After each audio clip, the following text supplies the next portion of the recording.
श्रीशैलेशदयापात्रं धीभक्त्यादिगुणार्णवम् यतीन्द्रप्रवणं वन्दे रम्यजामातरं मुनिम् नीलातुङ्गस्तनगिरितटी सुप्तमुद्बोध्य कृष्णं पारार्त्यं स्वं श्रुतिशतः शिरसिद्धमध्यापयन्ति स्वोचिष्टायां स्रजिनिगलितं या बलात्कृत्य भुङ्क्ते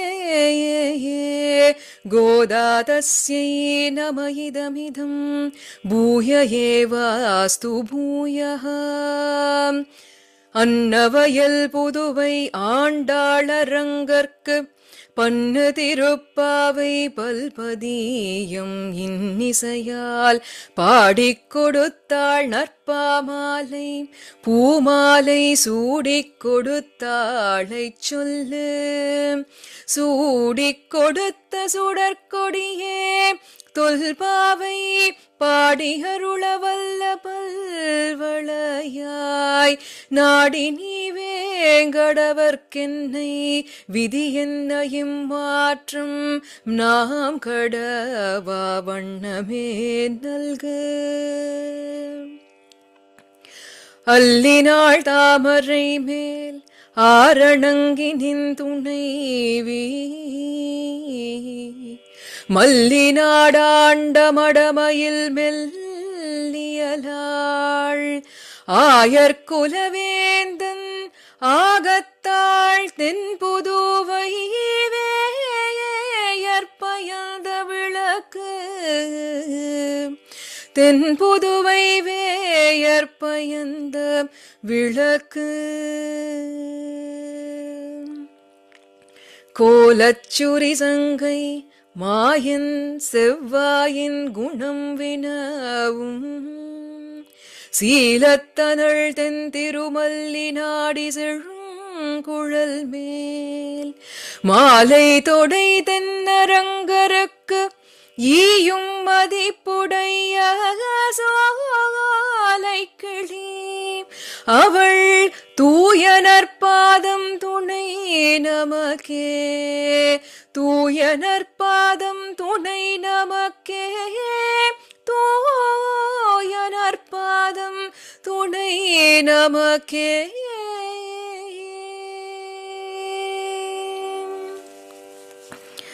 ஸ்ரீமதே ராமானுஜாய நமஹ ஸ்ரீமத் வரவர முனையே நமஹ ஸ்ரீ பாலதன்வி குரவே நமஹ ஸ்ரீயப்பதியான சர்வேஸ்வரனுடைய பிரதான மகிஷிகளில் ஒருவர்தான் பூமி பிராட்டி பூமாதேவி என்று நாம் கொண்டாடும் நிலமகள். இந்த பூமி பிராட்டியே நம்மிடம் ஸ்ரீ ஆண்டாளாக திரு அவதாரம் செய்கிறாள். இவள் திரு அவதரித்தது ஸ்ரீவெல்லிபுத்தூரிலே திருவாடிபூரத்திலே. இந்த வருடத்தினுடைய திருவாடி பூரத்தை லோகமெங்கிலும் இருக்கக்கூடிய அனைத்து ஸ்ரீ வைஷ்ணவர்களும் கூடி இருந்து குளிர்ந்து சந்தோஷமாக விமர்சையாக கொண்டாடி வரும் இந்த வேளையிலே நம்முடைய கிரகங்களில் இருந்தபடியே ஆண்டாளுடைய வைபவத்தை இந்த அமிர்தோத்சவம் மூலமாக அனுபவிக்கும்படி நமக்கு அனுகிரகித்துள்ளார் நம்முடைய அபிநவ ராமானுஜராக திகழும் ஸ்ரீமத் வேதமார்க பிரதிஷ்டாபனாச்சாரியராய் ஸ்ரீ உபய வேதாந்தாச்சாரியராய் ஸ்ரீமத் பரமஹம்ச இத்தியாதி யதுகிரி யதிராஜ நாராயண ராமானுஜ ஜீயர் சுவாமி அவர்கள். அடியேன் முதற்கண் சிரத்தை தாழ்த்தி ஜீயர் சுவாமியினுடைய திருவடிவாரங்களை பணிந்து வணங்கி அனுகிரகத்துக்கு பிரார்த்தித்துக் கொள்கிறேன். ஆண்டாளுடைய இந்த வைபவத்திலே இன்றைய தினம் ஆண்டாளும் அவதாரங்களும் என்ற தலைப்பிலே விண்ணப்பிக்க வேண்டும் என்பது அடியேனுக்கு இடப்பட்ட கட்டளை.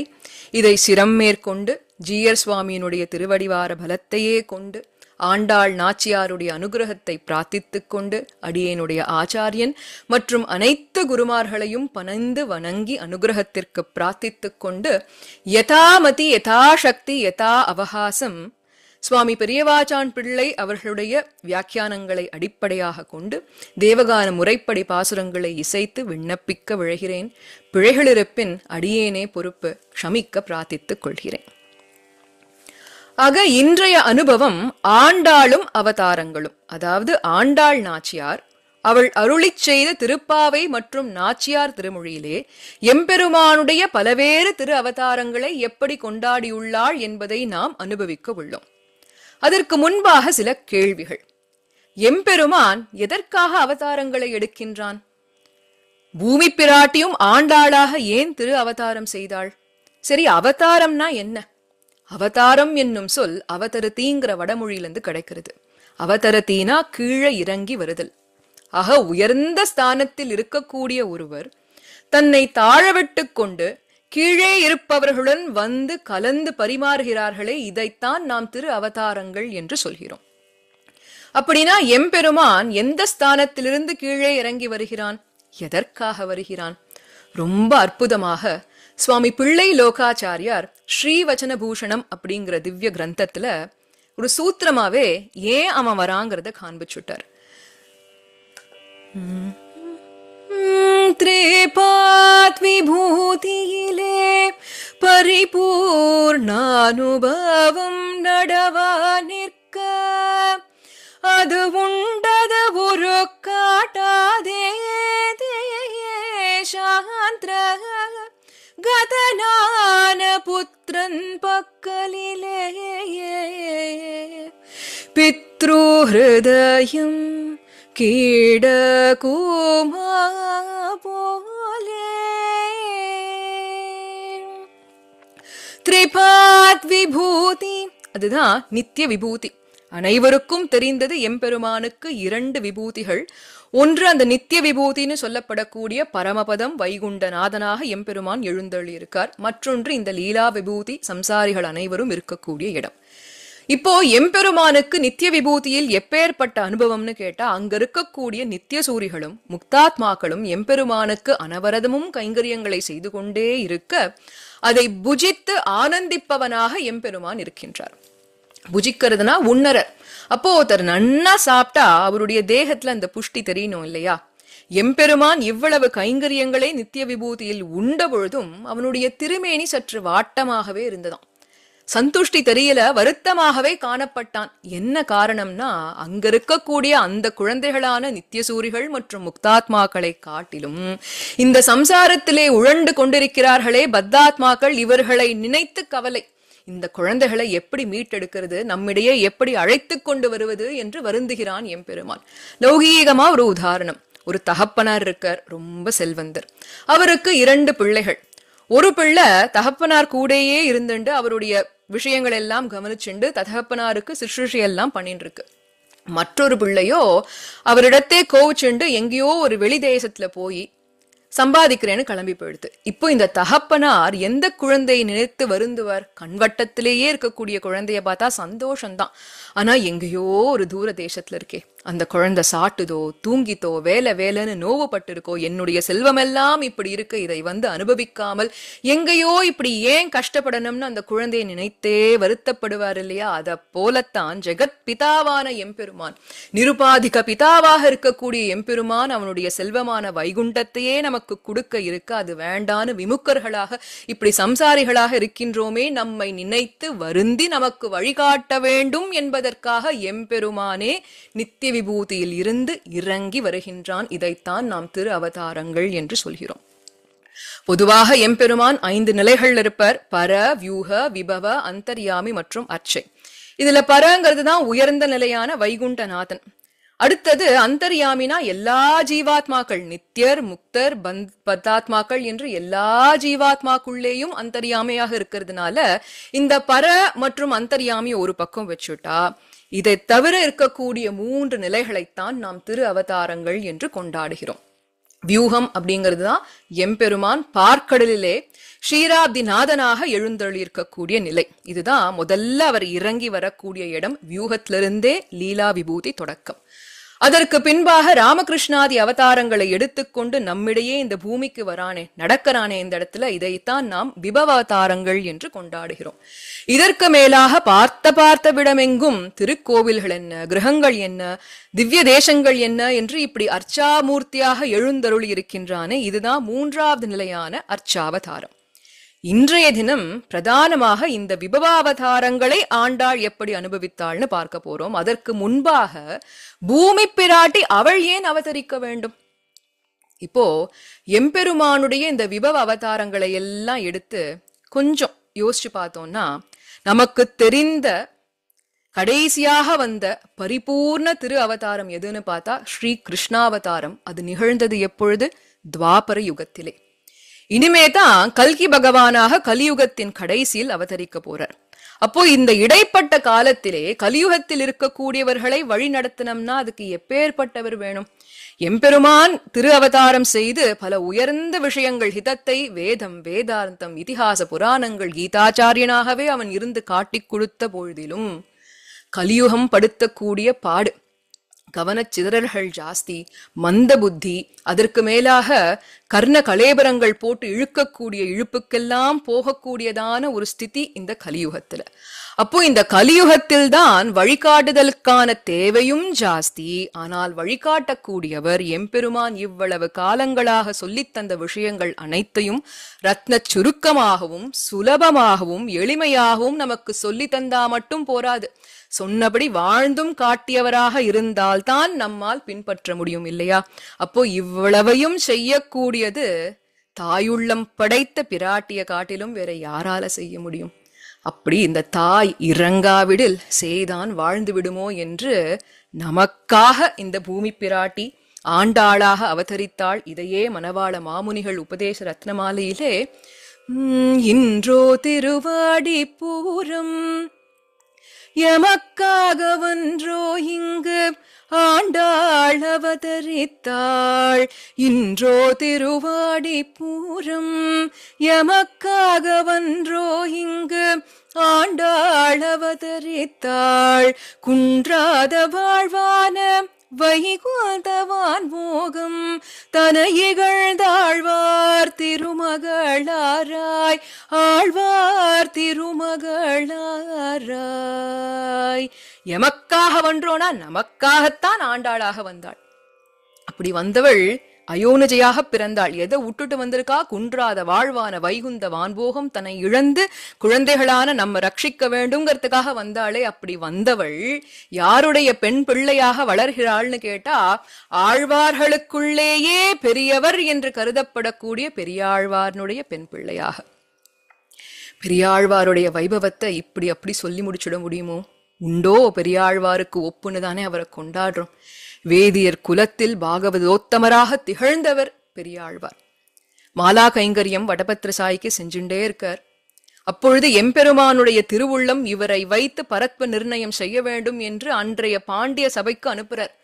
பல வித்வான்கள் எல்லாம் எழுந்தருளிருக்கக்கூடிய அந்த சபையிலே சார்ங்க முதைத்த சரமழை போல் வேண்டிய வேதங்கள் ஓதி விரைந்து கிழியறுக்க மெச்சிய அந்த பாண்டிய மன்னன் பெரியாழ்வாரை யானையின் மீது ஏற்றிக்கொண்டு ஊர்வலமாக அழைத்து வர அப்பொழுது எம்பெருமானே இவர் திருமுன்பாக காட்சி கொடுக்கிறார்.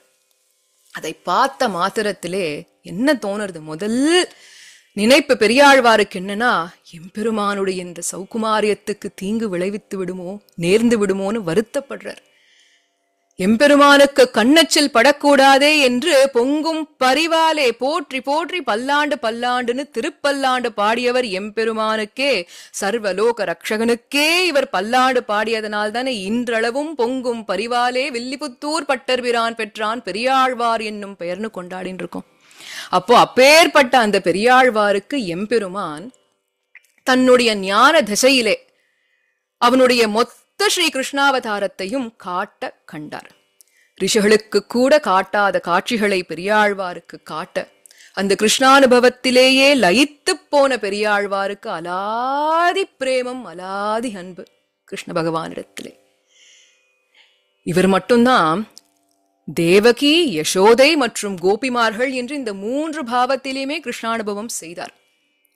இவர் இல்லைன்னா இன்னைக்கு நமக்கு கிருஷ்ணனை லட்டு கண்ணான்னு கொஞ்ச முடியுமா?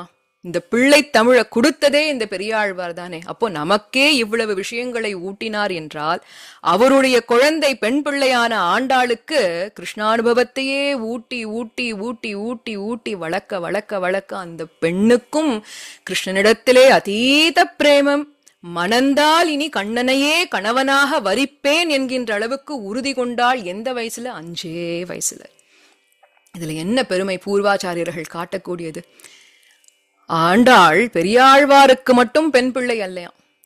அங்க இருக்கக்கூடிய 11 சொல்றோமே, 10 ஆழ்வார்களுக்கும் இவள் ஒருத்தியே பெண் பிள்ளைங்கிறார். ஆழ்வார்கள் எல்லாம் எப்பேற்பட்டவர்கள்? மயர்வர மதிநலம் அருளப் பெற்றதனால் தன்னுடைய அந்த ஸ்வரூபத்தை நன்கு உணர்ந்து, எம்பெருமான் சேஷி, நான் அவனுக்கு சேஷப்பட்டவன் என்பதை நன்கு உணர்ந்து, அந்த ஸ்வரூபத்துக்கு அந்தரங்கமாக இருக்கக்கூடிய பாரதந்திரியத்தையும் சேஷத்துவத்தையும் கடைப்பிடித்தவர்கள் ஆழ்வார்கள். பாரதந்திரியத்தினுடைய உச்சகட்ட நிலை என்ன? அவன் இட்ட வழக்காக அச்சித்தாக இருப்பது. சேஷத்துவத்தின் உச்சகட்ட நிலை என்ன? அவனுக்கு சதா சர்வகாலமும் மங்களத்தை ஆசாசித்துக் கொண்டு மங்களாசாசனம் செய்வது. ஆழ்வார்களுக்கு என்னன்னா, எம்பெருமான் எப்பேற்பட்ட சர்வேஸ்வரன், இந்த சம்சாரிகள் மீது கொண்ட இரக்கத்தினால் அவன் இறங்கி வர, அவன் இறங்கி வந்ததனால் அவன் மீது இரக்கம் இந்த ஆழ்வார்களுக்கு. அதனால போற்றி போற்றி வாழி வாழி பல்லாண்டு பல்லாண்டு என்று அவர்களுடைய வாழ்வே மங்களாசாசனமாக இருந்தது. அப்போ தாயான ஆழ்வார்கள் 8 அடி பாஞ்சானா பெண் பிள்ளையான இந்த ஆண்டாள் எவ்வளவு பாய்வா. அதனால இவளும் பயந்து பயந்து மங்களாசாசனம் செய்யக்கூடிய அந்த 5 குடிக்கொரு சந்ததியாய்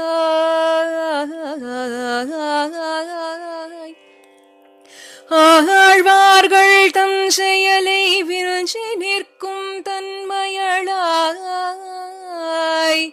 பிஞ்சாய் பழுத்தாளை ஆண்டாளை பத்தியுடன் நாளும் வழுத்தாய் மனமே மகிழ்ந்து என்று அந்த வயசிலேயே ஞான பக்தி வைராகியங்கள் அனைத்தும் மேலோங்கி ஆழ்வார்களை, அவருடைய அருளிச் செயல்களை காட்டிலும் விஞ்சி நிற்கக்கூடியதான திருப்பாவையும் நாச்சியார் திருமொழியும் அருளிச் செய்கிறாள். இந்த திருப்பாவை வேதத்தின் வித்துன்னு ஏன் சொல்றோம்னா, வேதம் காட்ட வந்த விஷயமே இதுதான். ஸ்ரீமன் நாராயணன் தான் சர்வேஸ்வரன், அவன்தான் சேஷி. நாம் அனைவரும் அதை உணர்ந்து அவனுக்கு அடிமை செய்ய வேண்டும். இந்த ஜீவாத்மா அடைய வேண்டிய இலக்கு அவனுடைய திருவடி. அங்கே செய்ய வேண்டியது அவனுக்கு கைங்கரியம். அங்கே அடைவதற்கான வழியும் அந்த ஸ்ரீமன் நாராயணனே என்பதுதான் இந்த வேதத்தினுடைய சாரமே. இதை எவ்வளவு அழகா பிஞ்சு குழந்தை முதல் பாசுரத்திலே காண்பிச்சுட்டா. அடைய வேண்டிய இலக்கு நாராயணனே பறை என்றும், அதுதான் உபேயம் என்றும், அதற்கான வழி நாராயணனே நமக்கே பறை தருவான் என்றும் தெள்ளத் தெளிவாக உரைத்து விட்டாள் ஆண்டாள். அவளுக்கு கண்ணனைத்தானே கணவனாக வரிக்க வேண்டும் என்று இப்படியே கிருஷ்ணானுபவம் பண்ணி பண்ணி அவனுடைய சரித்திரங்களையே கேட்டதனால இவளும் கோபிகையாக அனுக்கரித்து பாவை நோன்பை ஒரு வியாஜமாக வைத்துக்கொண்டு கிருஷ்ணானுபவம் செய்ய வேண்டும், அவன் திருவடிகளுக்கு சென்று கைங்கரியம் செய்ய வேண்டும் இந்த திருப்பாவையை தலை கட்டினாள். இருப்பினும் அதனுடைய முடிவில் எம்பெருமான் முகம் காட்டவில்லை, கை கொள்ளவில்லை. தக்க காலம் வரட்டும்னு அவன் ஆறி இருந்தானாம். என்ன காரணம் அதற்குன்னா, அவனை பொறுத்த வரைக்கும் இவளை வைத்துக்கொண்டு நாச்சியார் திருமொழிங்கிற உயர்ந்த பிரபந்தத்தை தலை கட்டணமே, அதை கொண்டு சம்சாரிகளை திருத்தனமே, இது ஒரு காரணம். அதற்கு மேலாக ரொம்ப பெரிய சந்தோஷத்தை கொடுக்க இருக்கான். அவன் திருவடியில கைங்கரியம்ங்கிறது எப்பேற்பட்ட பேரு. அப்போ அவ்வளவு பெரிய சந்தோஷத்தை சட்டுன்னு கொடுத்தா பிஞ்சு குழந்தை தாங்குவாளோ மாட்டாளோ, தரிக்கணுமே. அப்போ அதற்கான வலிமை ஏற்படுத்த வேண்டும், அந்த பக்குவப்பட வேண்டும் என்பதற்காக எம்பெருமான் கொஞ்சம் கொஞ்சமாக படிப்படியாக அந்த அனுபவத்தை ஏற்றிக்கொண்டே வருகிறான். அப்போ என்ன செய்வான்? ஒரு சம்ஸ்லேஷம்னு சொல்லக்கூடிய சேர்த்தியை கொடுப்பான். அதனுடைய ஆனந்தம் மிகுதியாகும் பொழுது சட்டுன்னு ஒரு பிரிவை கொடுப்பான். அந்த பிரிவு வருத்தம் ஜாஸ்தியாகி உயிர் போயிடுமோங்கும் போது மறுபடியும் ஒரு சம்ஸ்லேஷம், மறுபடியும் ஒரு விஸ்லேஷம் என்று இப்படியே தொடரக்கூடியதுதான் நாச்சியார் திருமொழியாக வருகிறது. இதுல எம்பெருமான் ஆறியிருந்த பொழுதிலும் ஆண்டாளால் விஷய வைலட்சணம்னு சொல்லக்கூடிய எம்பெருமானுடைய கைங்கரியம் அது உடனே அடையணுங்கிற பாரிப்பு, துடிப்பு, தவிப்பு அவளால ஆறி இருக்கவே முடியல. எப்படியாவது அவனை சென்று அடைய வேண்டும் என்று நாச்சியார் திருமொழி பார்த்தா மேலோட்டமாக பார்க்கும் பொழுது என்ன வழியில்லாத வழியாக போறான்னு நமக்கு தோணும். நேரா போய் காமன் சோமன் அவர்கள் காலில் விழறா, சிற்றில் இழைக்கிறேன்னு மணல் வீடு கட்டறா, பனி நீர் ஆடுகிறாள், கூடலை இழைக்கிறாள், அதற்கு மேலாக குயில கூவச் சொல்லறா, அவனை வரும்படி கூவ சொல்லுங்கிறா. மேகங்களை தூது அனுப்புகிறாள், தோழியெல்லாம் கூட்டுண்டு அவன் இருக்கக்கூடிய இடத்துக்கு கூட்டின்னு போன்னு சொல்றா. இதெல்லாம் பார்க்கும் பொழுது அவளே ஒரு உபாயம் தேடுகின்றாளோங்கிறது போல தோணும். ஆனா உண்மையில் அவள் இதெல்லாம் செய்வதற்கான காரணம் அவனை பிரிந்து இருக்க முடியாம அந்த பிரியல் தெரியாமை பக்தி பாரவசியத்தால தானே ஆழ்வார்கள் பராங்குஷ நாய்க்கு பரகால நாய்க்கும் நாயகனான எம்பெருமானை பிரிந்து இப்படித்தானே தவித்தார்கள். இவளோ இயற்கையாகவே பெண்ணாக பிரிந்தானா எவ்வளவு பெரிய தவிப்பு இருக்கும் அவளுக்கு. அதனால தான் இவ அனைத்தையும் செய்தாள். இதை ஏன் இப்ப பாக்குறோம்னா, இவளுடைய இந்த மங்களாசாசன யாத்திரையில் தான் எம்பெருமானுடைய பலவேறு திரு விபவ அவதாரங்களை அனுபவிக்கிறா. இந்த முன்னோட்டம் நமக்கு இருந்ததுன்னா அந்த அனுபவம் மேலும் நன்றாக இருக்கும். அதை சொல்லிக்கொண்டு இப்பொழுது எல்லா விபவ அவதாரங்களுக்கும் அடியாக இருக்கக்கூடிய பார்க்கடலுள் பையத்துயின்ற பரமன் என்ற அந்த வியூகத்திலிருந்து அனுபவத்தை ஆரம்பிக்கலாம். இப்போ வியூகம்ங்கிறது தான் ஃபர்ஸ்ட் ஸ்டாப். எம்பெருமான் பரமபதத்தில் இருந்து இறங்கி விழும்பொழுது பார்க்கடல் நாதனாக இருக்கார். வியூகம் அப்படிங்கிற சொல்லுக்கே பிரிக்கிறதுன்னு அர்த்தம். அங்க எம்பெருமான் வியூக வாசுதேவனாக இருந்து கொண்டு அனிருத்த பிரத்யும்ன சங்கர்ஷ்ணர்களை வைத்துக்கொண்டு இந்த சிருஷ்டி ஸ்திதி மற்றும் சம்ஹாரங்கள் இவ்வனைத்தையும் கவனித்துக் கொள்கிறான் எம்பெருமான். அங்க எப்படி இருக்கார் எம்பெருமான்? சயன திருக்கோலத்திலே சேவை சாதிக்கின்றான் எம்பெருமான். இப்போ இந்த சயன திருக்கோல அந்த பார்க்கடல் எம்பெருமானைத்தான் ஆண்டாள் பலவிதமாக அனுபவிக்கிறாள். முதல்ல அந்த எம்பெருமான் சயனிச்சின்றிருக்கானே ஆதிசேஷன் மீது, அதை பார்த்த உடனே மங்களாசாசன புத்தி கொண்ட ஆண்டாளுக்கு ஒரு பெரும் நிம்மதி மூச்சு வந்ததாம். என்ன காரணம்? முதல்ல சயனிச்சின்றிருக்கிறது ஆதிசேஷன் மேல. இயற்கையாகவே அவர் நல்ல குளிர்த்தி மென்மை வாசனையை உடையவர். அப்ப எம்பெருமானுக்கு தக்க திருப்படுக்கையாக ஸ்மார்ட் பெட் அப்படின்னு சொல்றோம் இல்லையா, அப்படி இருக்க எம்பெருமான் நல்லபடியாக அங்க கண் வளருவான். இதனால ஒரு நிம்மதி. அடுத்த காரணம், அங்க விரோதிகள் இல்லையே. ஏன்னா எம்பெருமான் ராமன் கிருஷ்ணன் இப்படி அவதாரங்களை எடுத்துக்கொண்டு வந்தாதானே பேய்முலை நஞ்சுண்ட வேண்டும், கள்ளச்சகடம் உதைக்க வேண்டும், ராவன் நித்யாதிகளை வதம் செய்ய வேண்டும். இதற்கான வாய்ப்பே அங்க பார்க்கடல்ல இல்லையேன்னு ஒரு நிம்மதி பெருமூச்சான். இதுதானே மங்களாசாசனம். ரொம்ப சுலபமாக புரிஞ்சுக்கணும்னா, இப்போ ஒரு தாய் ஒரு குழந்தை இருக்கா, சாலையோரமா அந்த குழந்தை விளையாண்டிருக்கு. வேகமா ஒரு வாகனம் எங்கிருந்தோ வருது. கடைசி தருணத்துல அந்த தாய் ஓடி போய் அந்த குழந்தையை காப்பாத்திடுறா. அந்த குழந்தை என்னவோ வளர்ந்து பெருசாயிடும். ஆனா இந்த தாயானவளுக்கு எப்பொழுதெல்லாம் அந்த சம்பவம் ஞாபகத்துக்கு வந்தாலும் ஒரு திடுக்குன்னு மனசு அவளுக்கு தூக்கி வாரி போடும். அது முடிச்ச உடனே ஒரு பெருமூச்சு நிம்மதி வரும். அடடா, எவ்வளவு பெரிய ஆபத்து வந்தது, இருப்பினும் இந்த குழந்தை தப்பிச்சுடுத்தேன்னு எப்படி அந்த பயம் ஒரு நிம்மதி, பயம் ஒரு நிம்மதின்னு இப்படியே அலைப்பாயுமோ அத போல ஆண்டாளுக்கு இங்க.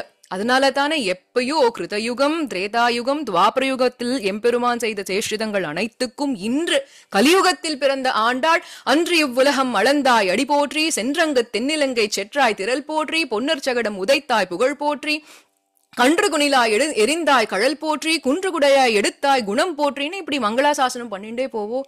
அப்போ இந்த பார்க்கடல இருக்கக்கூடிய எம்பெருமானை பார்த்து நினைச்சாலாம், இதெல்லாம் எந்த ஆபத்தும் இல்லாம இருக்கானே, அதனால ஒரு நிம்மதி பெருமூச்சு. அப்படியே விரோதிகள் வந்தாலும் இயற்கையாகவே விரோதிகளை பார்த்து விஷம் கக்கக்கூடிய ஆதிசேஷன், அதனால காவல் சோர்வுக்கு இடமே இல்லை என்று நினைத்து பெருமூச்சு விட்டவள் எம்பெருமான் பத்திரமா இருக்கான்னு தெரிஞ்சண்டத்துக்கு அப்புறம் அவனுடைய வடிவழகிலே ஈடுபட்டு அவனை பரமன் என்று அழைக்கிறாள்.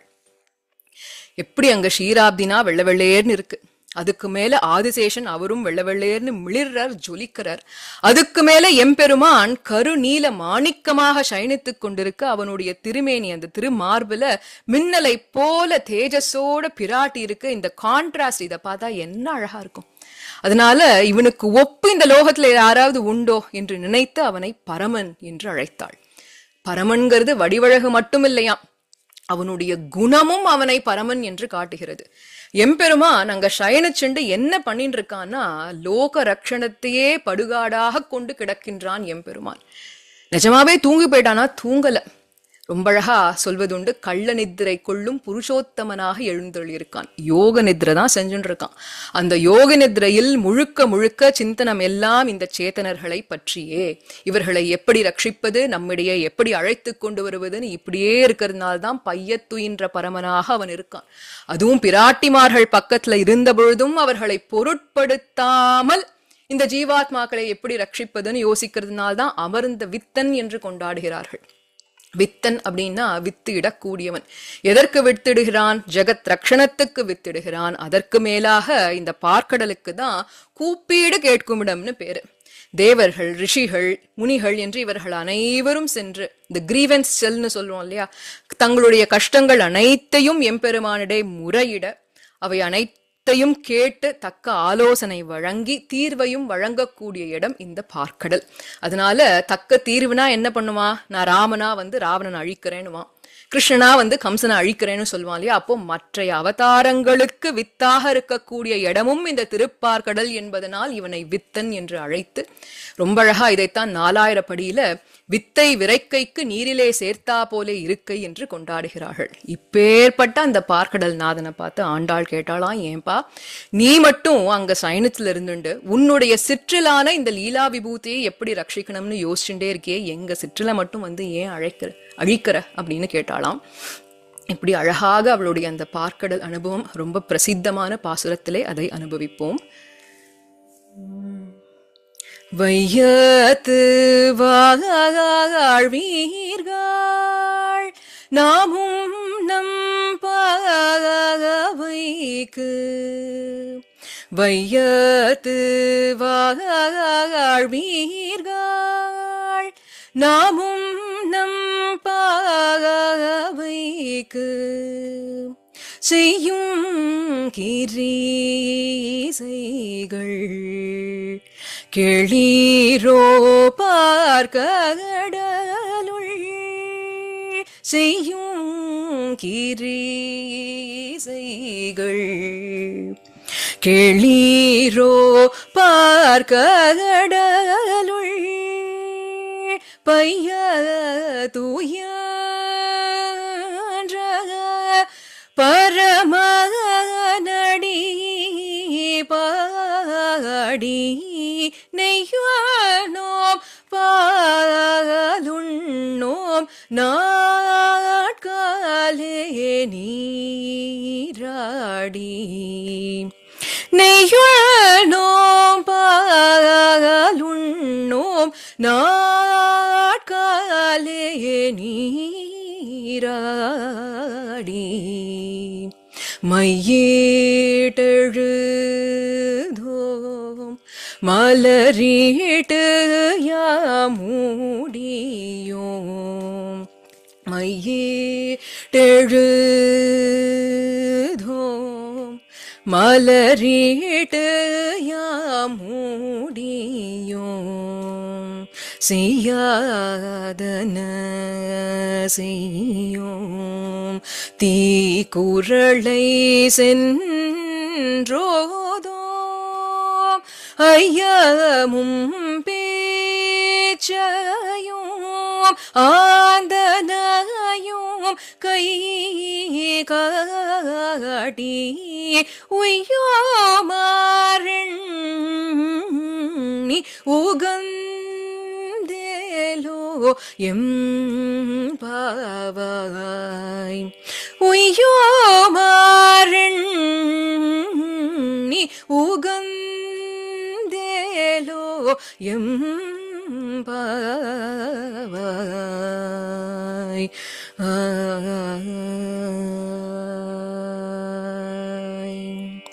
என்று பார்க்கடலுள் பையத்துயின்ற பரமனை அனுபவித்தாள். அடுத்ததாக ஆலின் நிலையான்.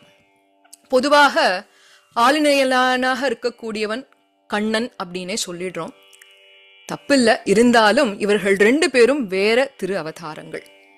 ஆனா இவ 2 பேத்துக்குள்ள ஒரு சாமியம் இருக்கு. அது என்னன்னு கேட்டா அகட்டித கடனா சாமர்த்தியம்னு சொல்லக்கூடிய சேராததை சேர்த்து வைக்கக்கூடிய சாமர்த்தியம். கிருஷ்ணாவதாரத்துல எவ்வளவோ சேஷ்டிதங்கள்ல அதை காண்பிச்சான். ஆனா இந்த ஆளுநிலையானுக்கு அப்படி என்ன அகட்டித்த கடனா சாமர்த்தியம்? இந்த ஆளுநிலையானாக அவன் எப்பொழுது நமக்கு காட்சி தருகின்றான்? பிரளய காலத்தின் போது எல்லா லோகங்களையும் தன்னுடைய திருவயிற்றின் ஒரு பகுதியிலேயே அடக்கி வைத்துக் கொண்டு அந்த தளிர் ஆல நிலையிலே சயனித்துக் கொண்டிருக்கின்றானே எம்பெருமான். இதைத்தானே கொண்டாடுறோம். இப்ப எல்லா லோகங்களும் பிரளய காலத்திலே உறிஞ்சப்பட்டு அவனுடைய திருவயிற்றில் இருக்குன்னு சொன்னா இந்த ஆளிலை மட்டும் எங்கிருந்து வந்தது? இதுதான் அவனுடைய அகடித கடனா சாமர்த்தியம். இந்த எம்பெருமான் இப்படி சயனிச்சுட்டு இருக்கானே, இத பார்த்த ஆண்டாளுக்கு நெஞ்சம் பதறுகிறது. பெரியாழ்வாருக்கு எதை பார்த்தாலும் பதறும். ஆண்டாள் கேட்கிறா, ஆனா இத பார்த்தா நியாயமா எல்லோருக்குமே நெஞ்சம் பதறணும்னு சொல்றா.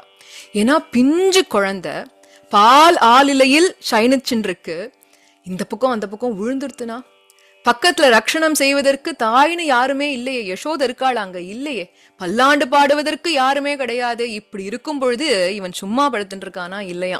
யசோதையின் தொட்டிலே என்னென்ன சேஷிதங்கள் எல்லாம் செய்தானோ அவ் அனைத்தையும் இந்த சின்ன பால் ஆளிலையில் செய்து கொண்டிருக்கின்றானே. இவனை பார்த்தா பொங்கும் பரிவாலே மங்களாசாசனம் செய்து பயப்படாமல் எப்படி இருக்க முடியும்னு கேட்கிறா ஆண்டாள். அதை பார்த்து தன்னுடைய தோழிமார்கள் பக்கத்துல இருக்காளாம். ரொம்ப அற்புதமான பதிகம் இது.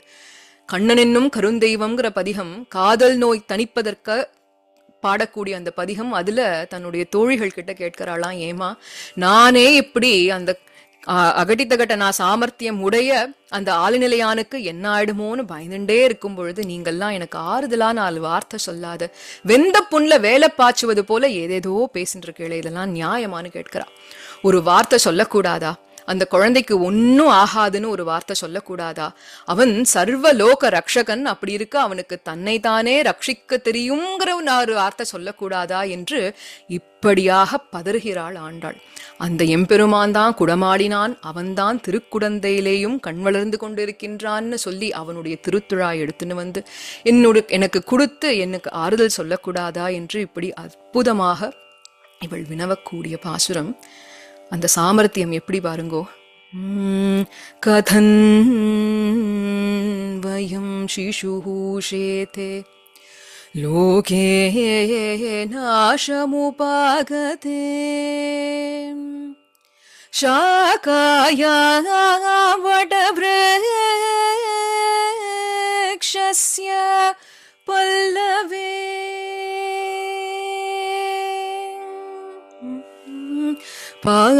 பாலாலிலையில் தூயில் கொண்ட பரமன் வலைப்பட்டிருந்தேனே. பாலாலிலையில் தூயில் கொண்ட பரமன் வலைப்பட்டிருந்தேனே.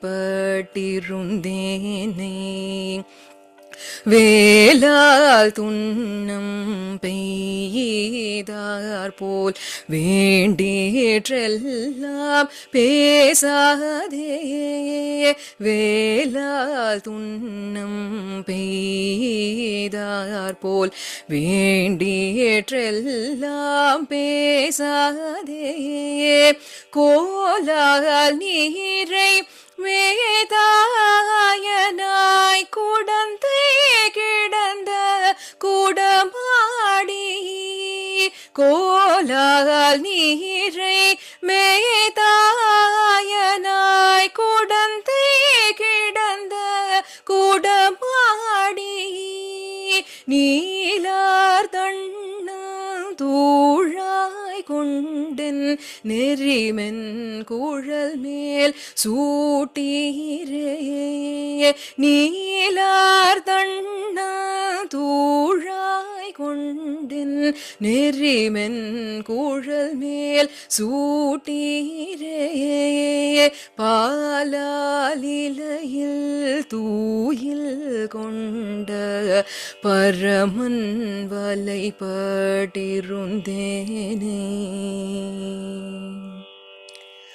அந்த ஆளுநிலையானுடைய வலையில சிக்கிண்டேன்னு சொன்னாலியா. அடுத்ததாக எம்பெருமானுடைய இன்னொரு திரு அவதாரத்தினுடைய சுழல்ல மாட்டின்றேங்கிறா. எந்த அவதாரம் அது? சுழலை கிளப்பக்கூடிய கடலை கடைந்தானே ஸ்ரீ கூர்மமாக அந்த திரு அவதாரத்தை அடுத்ததாக கொண்டாடுகிறாள்.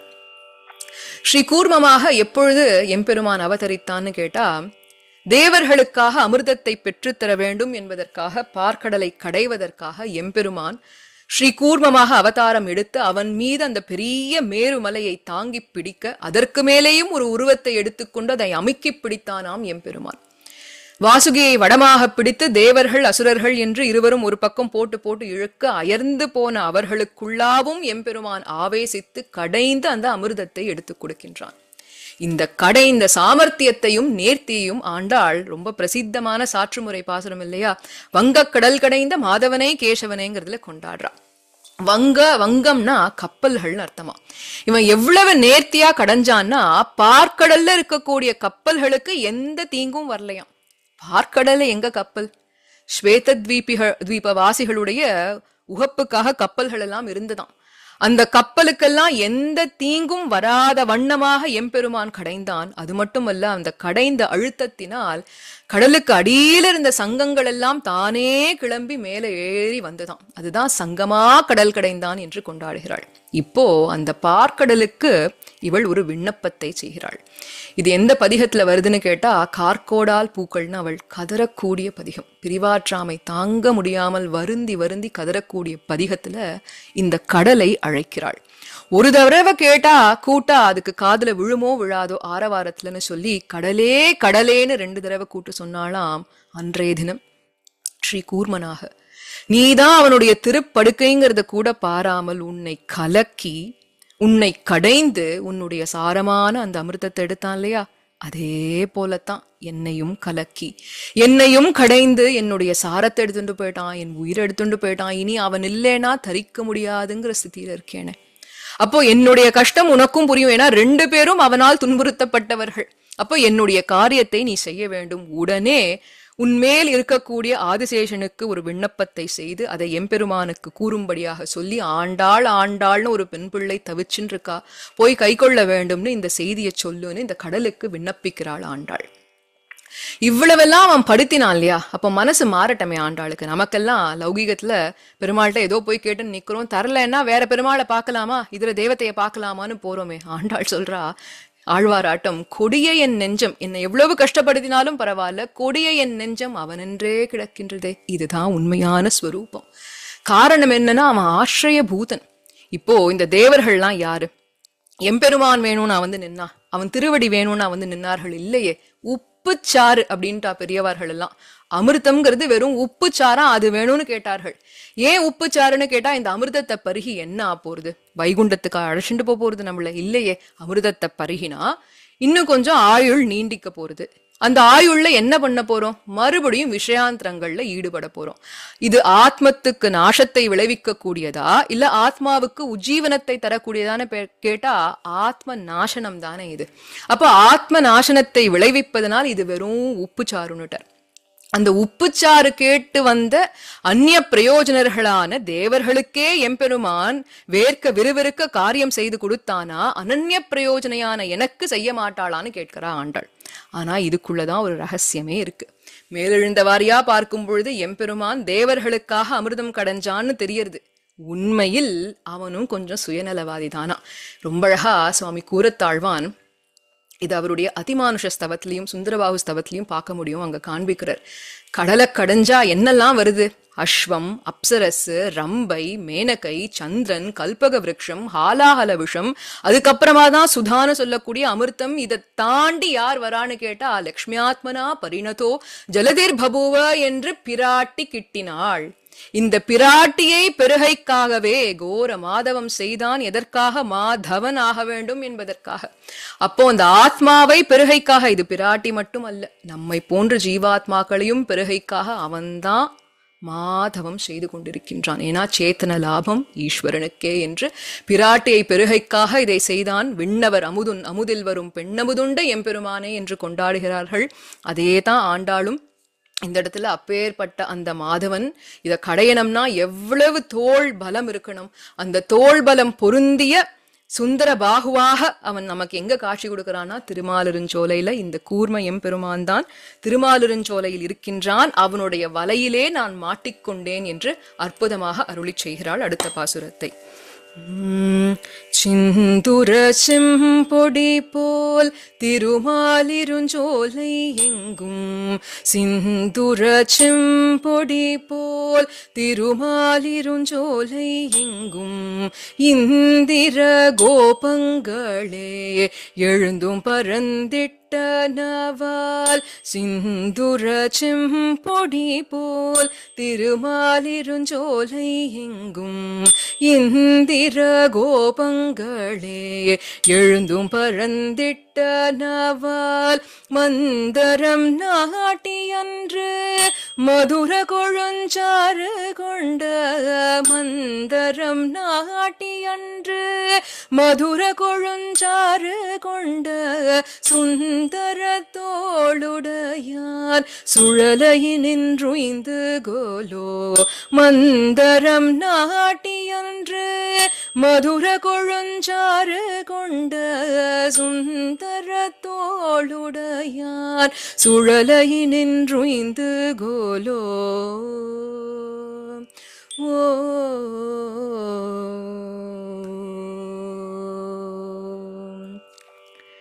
கொழுஞ்சாறு தேவர்களுக்கு, மதுரங்கொழுஞ்சாரான பிராட்டி எம்பெருமானுக்கு.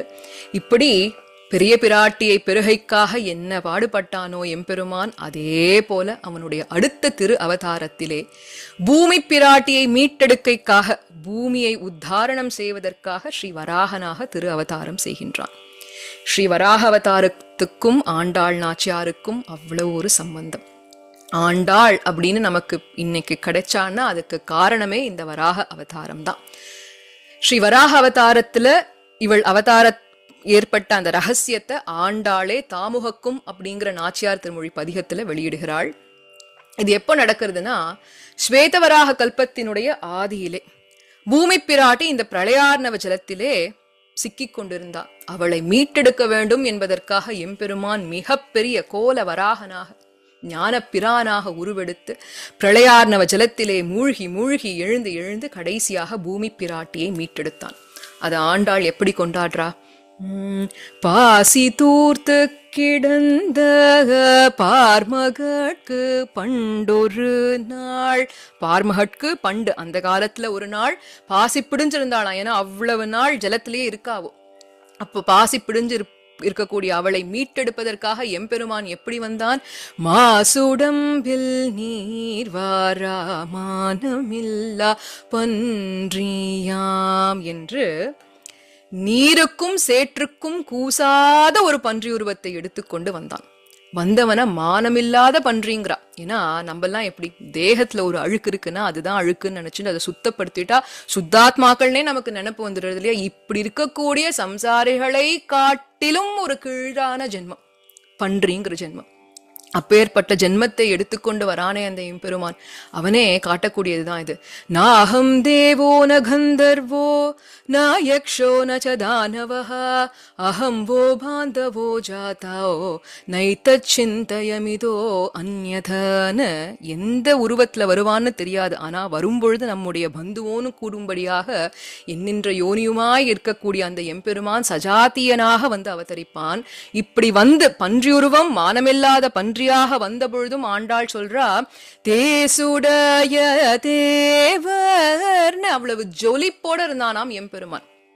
பன்றி எங்கமா ஜொலிக்கும்? இதுக்கு என்ன காரணம்னு கேட்டா, சர்வேஸ்வரனாக இருக்கக்கூடிய எம்பெருமான் தன்னுடைய ஈஸ்வர அபிமானத்தை ஒழிந்து தன்னை தாழவிட்டு கொண்டு, மனிதனை விட கீழ்பரப்புல தன்னை தாழவிட்டு கொண்டு வந்து தன்னுடைய சொத்தை தானே ரட்சிக்க வேண்டும் என்பதற்காக வந்தானே. அந்த சௌலபியத்தினாலும் சீலத்தினாலும் பிறந்த ஒளி.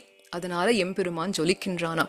அப்படி வந்தவன் தேசுடைய தேவர் திருவரங்க செல்வனார் பேசியிருப்பனகள்னு ஒரு குறிப்பு காட்டுற ஆண்டாள் நடந்த இடத்துல. அப்போ இவளுக்கும், அதாவது பூமி பிராட்டியாக இருந்த ஆண்டாளுக்கும் வராக நாயனாருக்கும் ஏதோ ஒரு சம்பாஷணை நடந்திருக்கு. அதைத்தானே பேசியிருப்பனகள்னா அப்போ பேசினேங்கிற ஆண்டாள். இனி பின்னாடி வரப்போறது வார்த்தை சொல்லுன்னெல்லாம் வரப்போறது, அந்தந்த அவதாரங்கள்ல அனுபவிப்போம். இப்போதைக்கு வராக எம்பெருமான் பூமி பிராட்டியிடத்தை ஏதோ பேசியிருக்கான். என்ன பேசினான்? இதனுடைய விஷயங்கள் எல்லாம் நமக்கு கைசிகி புராணத்துல கிடைக்கிறது. இப்படி பூமியை மீட்டெடுத்து பிடிச்சுட்டு இருக்காரு இல்லையா, அப்போ பூமாதேவி நடுங்கிண்டே இருந்தாளாம்.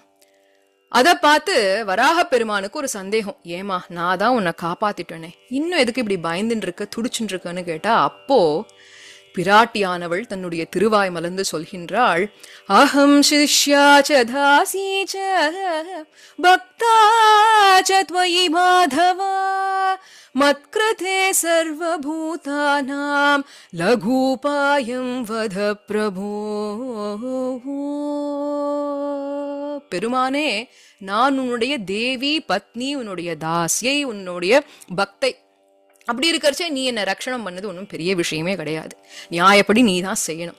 ஆனா என் மீது இருக்கக்கூடிய இந்த சேத்தனர்கள் என்னுடைய குழந்தைகளான்னு கேட்கிறா. பொதுவா நம்ம சம்பிரதாயத்துல புருஷ கர்ப்பம் தான் சொன்னாலும் பிராட்டி, இந்த பூமி பிராட்டி தானே அபிமான தாயாக இருக்கா.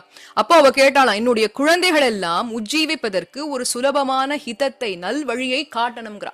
நீ எல்லாம் வேதமெல்லாம் கொடுத்த சரி, என் குழந்தைகளால அதெல்லாம் பின்பற்ற முடியாது. இருப்பதோ கலியுகம், தவிக்கிறார்கள். அதனால சுலபமாக லகூபாயம் வத பிரபோன்னு இவட் கேட்க எம்பெருமானுக்கு அப்படி ஒரு சந்தோஷம், பேரானந்தம். என் திருவுள்ள கருத்தை அறிந்து கேட்டாய் தேவி, இதோ சொல்றேன் கேள் என்று. நான் ஆராதனைக்கு மிகவும் எளியவன், பத்துடை அடியாருக்கு எளியவனாக இருக்கக்கூடியவன் சொன்னானாம். மூணே விஷயம் போது இந்த கலியுகத்துல, நாம சங்கீர்த்தனம், அர்ச்சனம், வந்தனம் என்றான் எம்பெருமான். அப்போ பூமி பிராட்டி அதை வாங்கி அவளுடைய முந்தானையில் முடித்து வைத்துக் கொண்டு உடனே ஆண்டாளாக திரு அவதாரம் செய்து இந்த மூன்றையும் நமக்கு சொல்லிட்டா. நாம சங்கீர்த்தனம்னா என்ன? அவனுடைய திருநாமங்களை பாடுவது. திருப்பாவையில எவ்வளவு இடத்துல பாடி பாடி பாடி வாயினால் பாடினுட்டா. அர்ச்சனம் தூமலர் தூவி தொழுதுன்னு காண்பிச்சுட்டா. வந்தனம் மனதினால் சிந்தித்து, வாயினால் பாடி மனத்தினால் சிந்தித்து தூமலர் தூவி தொழுதால் போதும். அப்பேற்பட்ட எளியவன் அந்த எம்பெருமான்கிறத காண்பிச்சாலியா. இதுக்கு மேலாக எம்பெருமான் காட்டினான் வராக சரம ஸ்லோகத்தை பிராட்டிக்கு. அற்புதமான அந்த ஸ்லோகம். ஸ்திதே மனசி சுஸ்வஸ்தே ஷரீரே சதி யோ நரஹ தாது சாம்யே ஸ்திதே ஸ்மர்த்தா விஸ்வரூபம் ச மாமஜம் ததஸ்தம் ப்ரியமாணம் தூ காஷ்டபாஷான சந்நிபம் அஹம் ஸ்மராமி மத்பக்தம் நயாமி பரமாம் கதிம். அப்போதைக்கு இப்போதே சொல்லி வைத்தேன் அரங்கத்திரவனை பள்ளியானேங்கிறது போல என்னுடைய பக்தர்கள், அவர்களை நானே அழைச்சிட்டு போவேன். எப்பேற்பட்டவர்கள்னா, அவர்களுடைய தேகம் மனசெல்லாம் ஒருமைப்பட்டு இருக்கும் பொழுது ஒரு க்ஷணம் என்ன ஸ்மரண பண்ணா போரும். அப்பேற்பட்ட பக்தர்களை நான் சதா சர்வ காலமும் ஸ்மரணம் செய்து கொண்டு அவர்களுடைய அந்திம காலத்திலே, இந்த தேகத்தை விட்டு ஆத்மா பிரியும் காலத்திலே நானே வராக நாயனாகராக வந்து அழைத்து செல்வேன்னு சொன்னாலியா. அந்த வார்த்தையை கேட்ட பூமி பிராட்டி ஆண்டாளாக திரு அவதாரம் செய்து அடுத்து சொன்னாலாம், இதை நம்பி இந்த வார்த்தையை கேட்டு இவனிடத்துல ஈடுபட்டு இப்போ அவஸ்தப்படுறேன்னுட்டா. அதான் பேர்க்கவும் பேராவேன்னு. என்னன்னா, இந்த வார்த்தைகள் எல்லாம் அவன் சொன்னான் இல்லையா, கை கொள்ளுவேன்னா இப்ப என்ன கூட்டின்னு போயிருக்கணுமே, அழைச்சிட்டு போயிருக்கணுமே, இன்னும் இந்த சம்சாரத்துல தவிக்க விட்டுருக்கானே.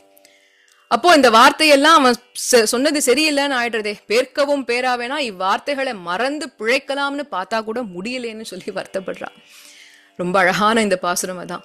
பாசி தூத்து கிடந்த பார்மகற்கு பண்டொரு நாள் மாசுடம்பில் நீர் வாராமானமில்லா பன்றியாம் தேசுடைய தேவர் திருவரங்க செல்வனார் பேசியிருப்பனகள்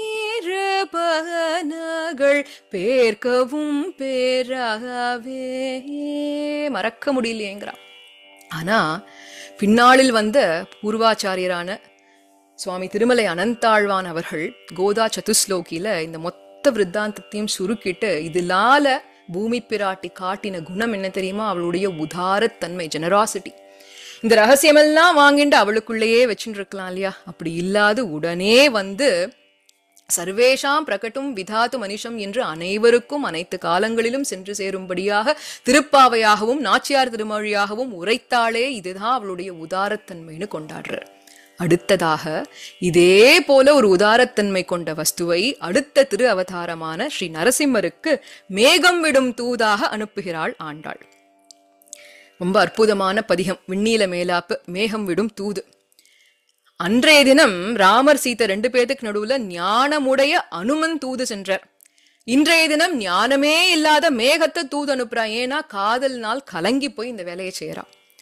ஏன் அப்படின்னா அவன் வந்து கூப்பிடலன்னு நினைச்சிட்டு இருக்கா இல்லையா, அவன் வந்து அழைச்சிட்டு போலன்னு நினைச்சிட்டு இருக்கிறதுனால இவன் வேற வேற என்ன பக்தர்களை எல்லாம் காத்தான்னு நினைச்சுட்டே வரும்பொழுது பிரகல்லாதனுடைய ஞாபகம் வருது ஆண்டாளுக்கு. அப்ப நினைத்து பார்த்து சொல்கின்றாள் எம்பெருமானிடத்தை, ஏன்பா அன்னிக்கு எங்குமுளன் கண்ணன் அந்த குழந்தை சொன்ன வார்த்தைக்கு ஓடோடி வந்தையா இல்லையா? அந்த குழந்தைக்கு யார் விரோதி? பெத்த தகப்பனாரே விரோதி. நெருக்கமான பந்தம்னா தகப்பனார். அப்பேற்பட்ட விரோதியாக இருக்க நீ அதை விட ஒரு படி நெருங்கி போய் நிருபாதிக பிதாவாக இருந்து கொண்டு அந்த குழந்தைக்கு எதிரியான ஹிரண்யகசிபுவினுடைய தேகத்தை அறுத்து தள்ளினாயே. அப்போ பிறர் பகையானால் உதவுகிறாய் நீ. ஆனா என் விஷயத்துல என்ன ஆயிடுச்சு தெரியுமா? பிரிவதன் மூலம் நீயே அல்லவோ பகையாய் மாறி இருக்க. அப்போ அந்த பிரிவை போக்கி தரணும். அந்த பிரிவு தானே விரோதியா இருக்கு. அப்ப அதை போக்கி தரணுமே. அப்போ நீ வந்து உதவனமே, ஏன் வரமாட்டேங்கிறன்னு கேட்டா. நீதான் வரணும். இவள் எம்பெருமானுடைய கரத்தை பிடிப்பதாக கனவு கண்டாளே, அதை தன்னுடைய தோழிகள்கிட்ட சொல்றாளே, அப்ப கூட நரசிம்மனாகத்தான் இந்த பந்தலுக்கு வரணும்னு அதி அற்புதமான பாசுரம் வாரணமாயிரத்துல. காஞ்சி சுவாமியினுடைய அனுபவம் அவ்வளவு அழகா இருக்கு இந்த பாசுரத்துக்கு. நாளை வதூவை மணம் என்று நாளிட்டு பாளை கமோக பரிசூடை வந்தர் கீழ் கோளரி மாதவன் கோவில்கள் என்பானோர் காளை போகோதக நா கண்டேன் தோழி நான் தோழி நான். கோளரி மாதவன் அந்த மிடுக்கோட நரசிம்ம நாட்டம் அந்த பந்தலுக்கு நடந்து வரணும்னு சொன்னா இல்லையா, இன்னும் அவ கனவை சொல்லிண்டே போறா. என் தோழி நீ கேளாய் நான் கண்ட கனவினை, என் தோழி நீ சொல்லாய் நீ கண்ட கனவினை. வரிசீலை வாழ்முகத்தினை மார்த்தாம் வந்திட்டு எரிமூகம் பாரித்தென்னை முன்னே நிறுத்தி அரிமோகன் அச்சூதன் கைமேல் என் கை வைத்து பொறிமுகம் தட்ட கனா கண்டேன் தோழி நான். அரிமோகன் அச்சூதன் கைமேல் என் கை வைத்து பொறிமுகம் தட்ட கனா கண்டேன் தோழி நான். லாஜமோகம்னு ஒரு கிரமம் இல்லையா, அதுல சகோதரர்கள் எல்லாம் அந்த பொறி போட்டு ஹோமம் செய்வா. அதுல நரசிம்மன் வந்து அவன் கை மேல அறிமுகனாக வந்து அவன் கை மேல கை விடாதவனாக இருக்கக்கூடிய அச்சுதனாக இவளுடைய கைய மேல வச்சுக்கணுமா. இப்படியாக எல்லாம் கனவு கண்டுட்டு சொல்றா, சரி போ, நீ நரசிம்மனா வரலேனாலும் பரவாயில்லப்பா, உள்ளபடி வந்தாலே போருமே. எனக்கும் பிரகல்லாதனுக்கும் அதே 5 வயசு தானே. ஆண் பிள்ளையான அவன் கூட்டான் ஓடோடி வந்த பெண் பிள்ளை நான் வரமாட்டேங்கிறியான்னு கேட்கிறா. அப்போ இதெல்லாம் அந்த மேகங்கள் கேட்டுன்னு இருக்கு. இப்ப என்னதான் பண்ணணும்னு கேட்டுதான் மேகங்கள் எல்லாம். அதனால மேகங்களிடத்தே அவ சொல்றா, வான் கொண்டு கிளர்ந்தெழுந்த மாமுகில்காள் வேங்கடத்து தேன் கொண்ட மலர் சிதறி திரண்டேறி பொழிவீர்கள். வான் கொண்டு கிளர்ந்தெழுந்த மாமுகில்காள் வேங்கடத்து தேன் கொண்ட மலர் சிதறி திரண்டேறி பொழிவீர்கள். உன் கொண்ட வள்ளுகிறாள் இரணியனை உடல் இடல்தான் தான் கொண்ட சரிவளைகள் தருமாகில் சாற்றுமினே. உன் கொண்ட வள்ளுகிறாள் இரணியனை உடல் இடல்தான் தான் கொண்ட சரிவளைகள் தருமாகில் சாற்றுமினே.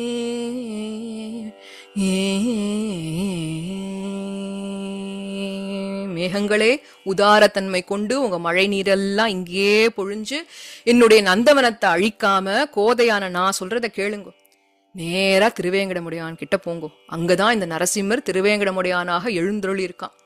என்னுடைய உடைமையெல்லாம் எடுத்துட்டு போயிட்டான். அவன் என்னுடைய வளையலை தந்தாலும் சரி தரலைனாலும் சரி என்னுடைய வளையல் வேணும், அவன் வந்து தர வேணும் என்று விண்ணப்பம் செய்யுங்கன்னு இப்படி மேகத்தை தூது அனுப்புறான். அப்போ கூட இருந்த தோழிமார்கள் எல்லாம் பார்த்து அவர்களுக்கு ஒரு சந்தேகம் வருது. அத ஆண்டாள் கிட்டேயே கேட்கிறா, ஏமா இந்த லோகத்துல எல்லாரும் பார், எல்லா பெண்களும் வளையல்களை நன்றாக தரித்து கொண்டிருக்கிறார்கள், உன்னுடைய வளையலை மட்டும் அவன் எடுத்துட்டு போயிருக்கான்னு சொன்னா உன்னிடத்திலே அவனுக்கு உகப்பு ஜாஸ்தின்னு தானே அர்த்தம். அப்போ உன்னை உகக்கின்றான் என்று நினைத்து நீ சந்தோஷப்படுவதை விட்டு ஏன் வருந்துகிறாய்னு கேட்டார்கள். நியாயமான கேள்விதானே. விரக்தியில ஒரு ஹாஸ்யமா ஆண்டாள் சொன்னாலாம், நன்னா கேட்டேங்கோ இந்த கேள்வி. என் வளையல் கிட்ட இருக்கக்கூடிய உகப்பு என்கிட்ட இல்லையே, அதுதான் எனக்கு வருத்தம். வளையல தூக்கின்னு போனவன் என்னன்னா தூக்கின்னு போயிருக்கணும்னு கேக்குறா. இந்த வளையல நான் ஏன் தரிச்சுட்டு இருக்கேன்? இந்த வளையல் அவனுக்கு ரொம்ப பிடிக்கும். இதை பார்த்தா எனக்கு அவனுடைய ஞாபகம் வரும். அதை பார்த்தால் தரிக்கலாம் என்று நான் இதை போட்டு தரிச்சுட்டு இருக்கறச்சே அவன் எதுக்கு தூக்கின்னு போனான்? இந்த வளையலுக்கு ஆண்டாளுடைய சம்பந்தம் இருக்கு. அவன் உயிர் வாழ வேண்டும் என்றால் இந்த வளை வேண்டும்னு அவன் எடுத்துட்டு போனா, இதுக்கு சப்ஸ்டியூட்டா நான் உயிர் தரிப்பதற்கு அவன் வேற ஏதாவது செஞ்சிருக்கணுமா இல்லையா? அப்படி எதுவும் செய்யாமல் என்னுடைய வளையல மட்டும் எடுத்துட்டு போயிட்டானே, இந்த க்ஷணமே நான் உயிர் தரிக்க வேண்டும் என்றால் அவனை என் திருமுன்பாக இந்த தெருவிலே நடக்க சொல்லுன்னா ஆண்டாள். எப்படி நடக்க சொல்லணும்? அன்றைய தினம் வந்தானே மாவலியினுடைய யஜ்ஞ வேள்விக்கு குட்டனாக குரளனாக வாமன பிரம்மச்சாரியாக பரம விலட்சணமான திருக்கோலத்திலே நடந்தானே, அந்த கோலத்திலே என் திருமுன்பாக நடக்க வேண்டும்னா ஆண்டாள். ஆண்டாளை பொறுத்த வரைக்கும் அன்னைக்கு எம்பெருமான் எதற்கு வந்தான்? கொள்வன் நான் மாவலி மூவடித்தான்னு கேட்க வந்தான். எம்பெருமானுடைய லோகங்கள் தான் அனைத்தும். அதுல பூஹு புவஹா சுவஹாங்கிற 3 லோகங்களை இந்திரனுக்கு கொடுத்து பராமரிக்கும்படி செய்ய அந்த இந்திரன் கிட்ட இருந்து அபகரித்து கொண்டு போனவன் இந்த மகாபலி. அதை மீட்டெடுப்பதற்காக வாமனனாக வந்தார் இல்லையா? அப்ப வரும்பொழுது குடுத்தே சிவந்த கரங்களான எம்பெருமானுடைய திருக்கைகள் யாச்சனைனா என்னன்னே தெரியாத எம்பெருமான் முதல் தடவையாக யாசித்தான். அந்த யாச்சனையில் குறை இருக்கின்றதுங்கிற ஆண்டாள். என்ன குறையாம்? எம்பெருமான் கேட்டது யார்கிட்ட? மகாபலி இடத்தை. அவன் என்ன பக்தனா அடியவனா? இல்லையே. அதுவும் தாண்டி அகங்காரம் கொண்டவன், அபிமானித்து இந்த பூமியெல்லாம் என்னோடதுன்னு அபிமானம் கொண்டிருந்தவன், அப்பேற்பட்டவன் கிட்ட போய் நீ யாசிச்ச. அதுவும் எதற்காக? அடியார்களுக்காக யாசித்தாயே வழிய அடியார்கிட்டையே யாசிச்சன்னு இருக்கா? இல்லையே. அடியார்களுக்காக யாசிக்கவில்லை என்ற குறை அதனால் போச்சு. ஆனா அடியாரிடத்தே யாசிக்கவில்லை என்ற குறை இப்பொழுது என்னிடம் வா. நான் எப்பேற்பட்டவள்னா அபிமான பங்கமாய் வந்து நின் பள்ளிக்கட்டில் கீழ் இருக்கக்கூடியவள், அகங்காரம் மமக்காரம் அனைத்தையும் துறந்து உன்னுடைய அடியவளாக இருக்கக்கூடியவள், என்னிடத்திலே வந்து இந்த வளையலை யாசிப்பாயாகன்னாலாம். அப்படி ரொம்ப அழகான பாசுரம். அதுவும் ஓடி வரணுமாம். எப்படின்னா ஓட்டராவந்தன் கைப்பற்றி தன்னுடும்னு அன்றைய தினம் ராமனாக வந்து சீதையினுடைய திருக்கரங்களை எப்படி பிடித்தானோ அதை போல ஓடி வரணும். வரமாட்டானா? ஓரடி மண்ணுக்காக ஓடின எம்பெருமான் ஆண்டாள் எப்பேற்பட்ட சொத்து, பெரியாழ்வார் பெண் பிள்ளை, நிச்சயம் வருவான். இருந்தாலும் அவன் வரலையே வரலையே வரலையேன்னு நடலை நோய் பட்டு போனாள் ஆண்டாள். நடலை நோய் அப்படிங்கிறது பொதுவாக நாயகனை பிரிந்தால் அந்த பிரிவாற்றாமை தாங்க முடியாததுனால வரும். பராங்குஷ நாயகி, பரகால நாயகின்னு எல்லாருக்கும் இருக்கும். இருந்த போதிலும் சீதையினுடைய அந்த சரித்திரத்துல இதை நன்னா பார்க்கலாம். அசோகவனத்திலே ராமபிரானை பிரிந்து எதிரிகள் சூழ்ந்திருக்கும் பொழுது அந்த நடலை நோயில அவ தவிக்கிறத கம்பநாட்டாழ்வான் காண்பிக்கிறார். விழுதல் விம்முதல் மெய்யூரவே தும்புதல் வெறுவல் எழுதல் ஏங்குதல் இறங்குதல் ராமனை எண்ணி. விழுதல் விம்முதல் மெய்யூரவே தும்புதல் வெறுவல் எழுதல் ஏங்குதல் இறங்குதல் ராமனை எண்ணி.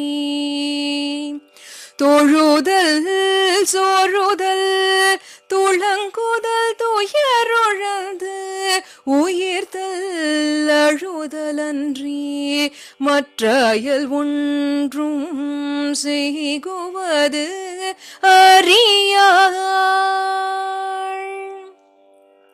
தொழுதல் சோறுதல் துளங்குதல் துயருழந்து உயிர்த்தல் அழுதலன்றி மற்றையல் ஒன்றும் செய்குவது அறியாள் என்று ராமனை எண்ணி விழுந்து ராமனை எண்ணி எழுந்து ராமா ராமான கதறினாள்யா. அதப்போல இவள் வாமனா வாமனான்னு நிக்கிறதும் கீழே விழறதும் திருப்பி எழுந்துக்கிறதும் திருப்பி நிக்கிறதும்னு இப்படி தவிச்சுட்டு இருக்காளாம் இந்த நடலை நோய்.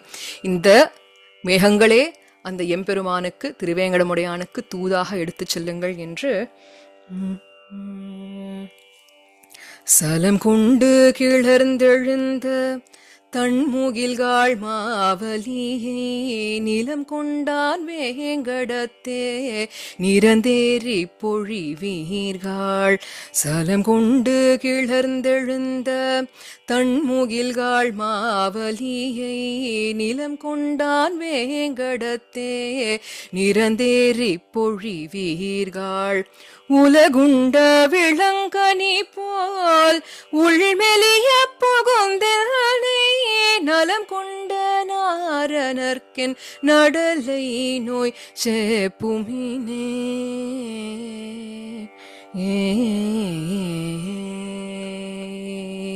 இதே வாமனன் அடுத்ததாக ஓங்கி உலகளந்த உத்தமன் பேர் பாடி நாங்கள் நம் பாவைக்கு சாற்று நீராடினால் தீங்கின்றி நாடெல்லாம் திங்கள் முமாரி பெய்து ஓங்கு பெரும் சென்னல் ஊடு கயலுகள ஓங்கி உலகளந்த உத்தமன் என்று திரு அவதரித்தான். இந்த திருவிக்ரம அவதாரத்தை தான் ஆண்டாள் உத்தமன்னு சொல்லி கொண்டாடுறா. உத்தமன்கிறதுக்கு பலவிதமான அர்த்தங்கள் உண்டு. நம்ம சம்பிரதாயத்துல அச்சித் சித் ஈஸ்வரன் என்று 3 தத்துவங்கள். இதுல அச்சித்தை அப்புருஷன் என்றும், பத்தாத்மாக்களை புருஷர்கள் என்றும், முக்தாத்மாக்களை உட்புருஷர்கள் என்றும், நித்தியசூரிகளை உத்தர புருஷர்கள் என்றும், இவாயே இந்த எல்லாத்தையும் மிஞ்சி நிற்கக்கூடிய எம்பெருமானை உத்தம புருஷன் என்றும் அழைப்பார்கள். இன்னொரு பரிமாணம், எவ்வளவோ விதமான மனிதர்களை பார்க்கிறோம் இல்லையா? தானும் கெட்டு அடுத்தவனையும் கெடுக்கக்கூடியவன் அதமன்.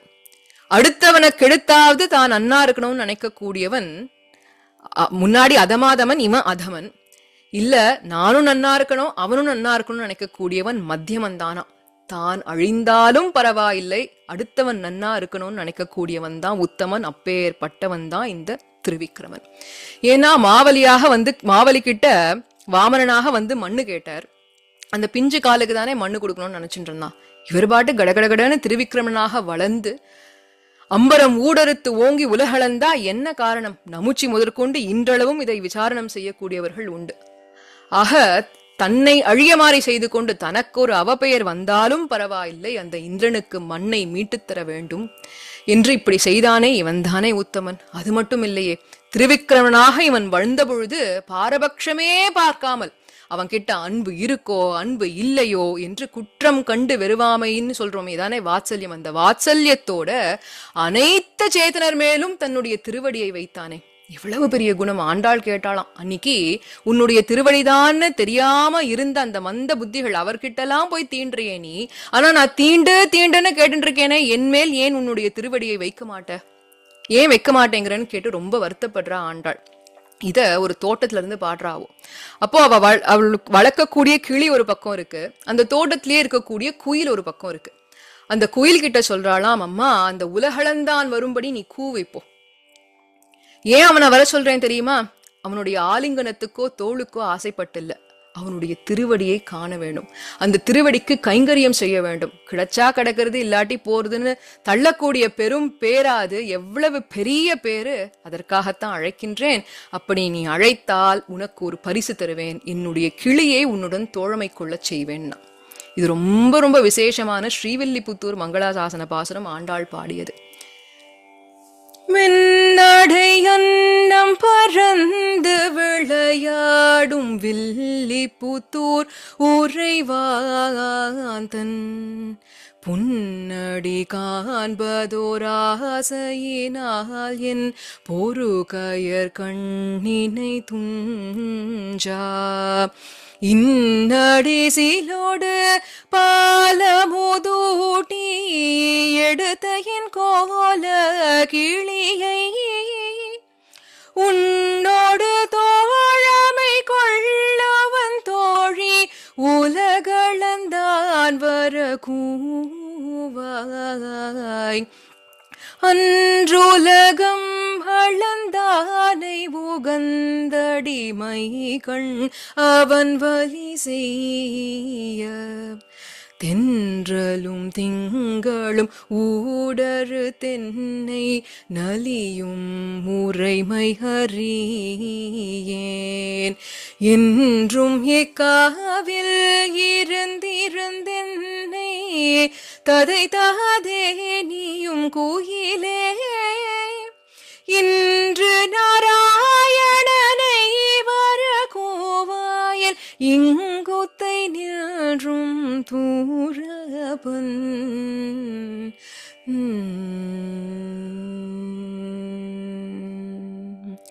உலகளந்தான் மேல அவ்வளவு பிரீத்தி ஆண்டாளுக்கு. அவன் வரலைன்னா உயிரையே துறந்துடுவேங்கிறா. அடுத்ததாக ஸ்ரீ பரசுராம அவதாரம். பரசுராமர் ஒரு சக்தி ஆவேச அவதாரம். எம்பெருமான் தன்னுடைய சக்தியை ஒரு குறிப்பிட்ட ஜீவாத்மாவுக்கு குறிப்பிட்ட காலத்துக்கு கொடுத்து ஒரு காரியத்தை நிறைவேற்ற வேண்டும் என்பதற்காக செய்யக்கூடிய அவதாரம் இது. இவரை பத்தி நேரா பாசுரங்கள்ல இல்லாத பொழுதும் கூடாரை வெல்லும் சீர்கோவிந்தாவினுடைய வியாக்கியானத்திலே பரசுராமருடைய அனுபவம் நமக்கு கிடைக்கிறது. ஆண்டாள் எப்படி அந்த கோவிந்தனை சொல்றா?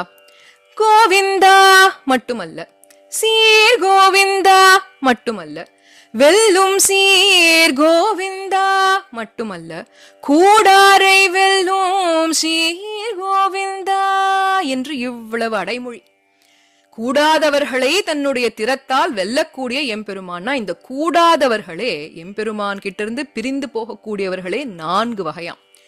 முதல் வகை நேர் பகை செய்யக்கூடியவர்கள், ராவணன் இத்தியாதி போன்றவர்கள். அவர்களை எம்பெருமான் சௌரிய வீரிய பராக்கிரமங்கள்னால ஜெயிச்சுடுவர். அடுத்தது பகையும் இல்ல நட்பும் இல்ல, தொண்டரடிப்பொழி ஆழ்வார் தான் அப்படிதான் இருந்தேங்கிறார். உதாசீனத்தன்மையோடு இருக்கக்கூடியவர்கள், அவர்களை தன்னுடைய லாவண்யம் சௌந்தர்யம் என்று அழகினால் ஜெயித்து விடுவான் எம்பெருமான். கடைசியாக நைச்சியம் செய்து தள்ளி போகக்கூடிய ஆழ்வார்கள், இவர்களை தன்னுடைய சௌலபியாதி குணங்கள்னால ஜெயிச்சுடுவான் எம்பெருமான். அப்புறமா ஊடல் பிரணயரோஷம் செய்து பிரியக்கூடிய பிராட்டிமார்கள், இவர்களை தன்னுடைய ஸ்ருங்கார சேஷ்டிதங்கள்னால ஜெயிச்சுடுவான் எம்பெருமான். இதுல பரசுராமர் இந்த முதல் வகை நேர் பகை கொண்டு எம்பெருமானிடத்தே வர, ராமபிரானிடத்தே வர, ராமர் கர்வபங்கம் செய்ய ஸ்ரீ ராமாயணத்திலே சொல்றார். அக்ஷயம் மதுஹந்தாரம் ஜானாமி துவாம் சுரேஸ்வரம். பரசுராமர் சொல்றார், ராமா நீதான் அந்த இமையோர் தலைவன் எனக்கு நன்னா தெரிஞ்சு போச்சு. பரந்தப ஸ்வஸ்திதே அஸ்துன்னு மங்களாசாசனம் பாடிவிட்டு கிளம்பினார். அற்புதமாக வியாக்கியாத்தாக்கள் காட்டுகிறார்கள், இதே பரசுராமர் கையில் வில்லை எடுத்துக்கொண்டு வராமல் அஞ்சலி முத்திரையோட வந்திருந்தா கூடாரை வெல்லும் சீர்கோவிந்தன், கூடுபவரிடம் தோற்கும் சீர்கோவிந்தன் என்று பரசுராமரிடத்தை இவர் அப்பு தோத்து பேர்ப்பாராம். அப்பேற்பட்ட ஸ்ரீராமாவதாரம் தான் அடுத்ததாக. ஸ்ரீராமரை ஆண்டாள் எவ்வளவு அழகா சொல்றா, என்ன ஒரு திருநாமம் இட்டா. சினத்தினால் தென்னிலங்கை கோமானை சேற்ற மனத்துக்கினி யானை பாடவும் நிவாய் திறவாய்.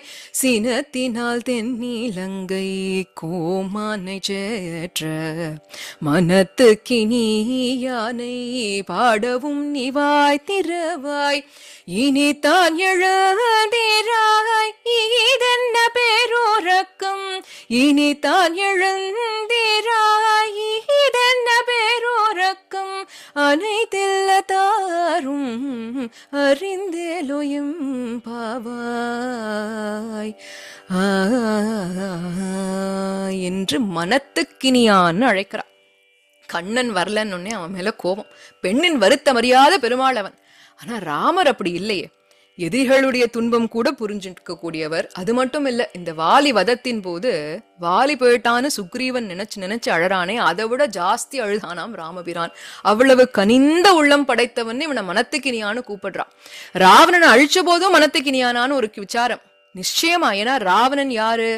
சீதையை ராமரை சேரவிடாமல் தடுத்தவன், ஜீவாத்மாவை பரமாத்மாவை சேரவிடாமல் தடுக்கக்கூடிய அந்த சம்ஸ்லேஷ விரோதியை அழித்தால் அது உத்தமமான விஷயம்தானே, மனத்துக்கினியான் என்று கொண்டாடப்பட வேண்டிய விஷயம்தானேங்கிறா. அதை போல இந்த ஜீவாத்மாவை பரமாத்மாவுடன் சேர்க்க விடாமல் தடுக்கக்கூடிய சுவாதந்திரியம், அதாவது எனக்கு சுவாதந்திரம், எனக்கு எல்லாம் தெரியும், என்னோட சுயமுயற்சின்னு சொல்லக்கூடிய நம்முடைய சுதந்திரத்தை அழித்து அவனுக்கு பரதந்திரப்படும்படியாக செய்யக்கூடியவனாம் ராமபிரான். அதனால அவன் மனத்துக்கினியான்னு சொல்லி இந்த ராமராவது வந்து கையப்பிடிப்பான்னு பார்த்தா அவரும் வரல. மறுபடியும் அந்த கார்கோடால் பூக்கள் தான், அவன் வரல. அவனை போன்ற பதார்த்தங்களை பார்த்தாவது தரிக்கலாமேன்னு சொல்லி ஒரு முல்லைக்கொடிய பாக்குறா ஆண்டாள். அந்த முல்லைக்கொடிய பார்த்தா எம்பெருமானுடைய பல்வரிசைகள் ஞாபகம் வருதான். அதனால அந்த முல்லைக்கொடி கிட்ட ஒரு விண்ணப்பம் செய்யறா. முல்லை பிராட்டி நீயுன் முறுவல்கள் கொண்டு எம்மை அல்லல் விளைவியலாழி நங்காய் உன்னடை கலம் கொல்லை அரகியை மூக்கறிந்திட்ட குமரனார் சொல்லும் பொய்யானால் நானும் பிறந்தமை பொய் அன்றே.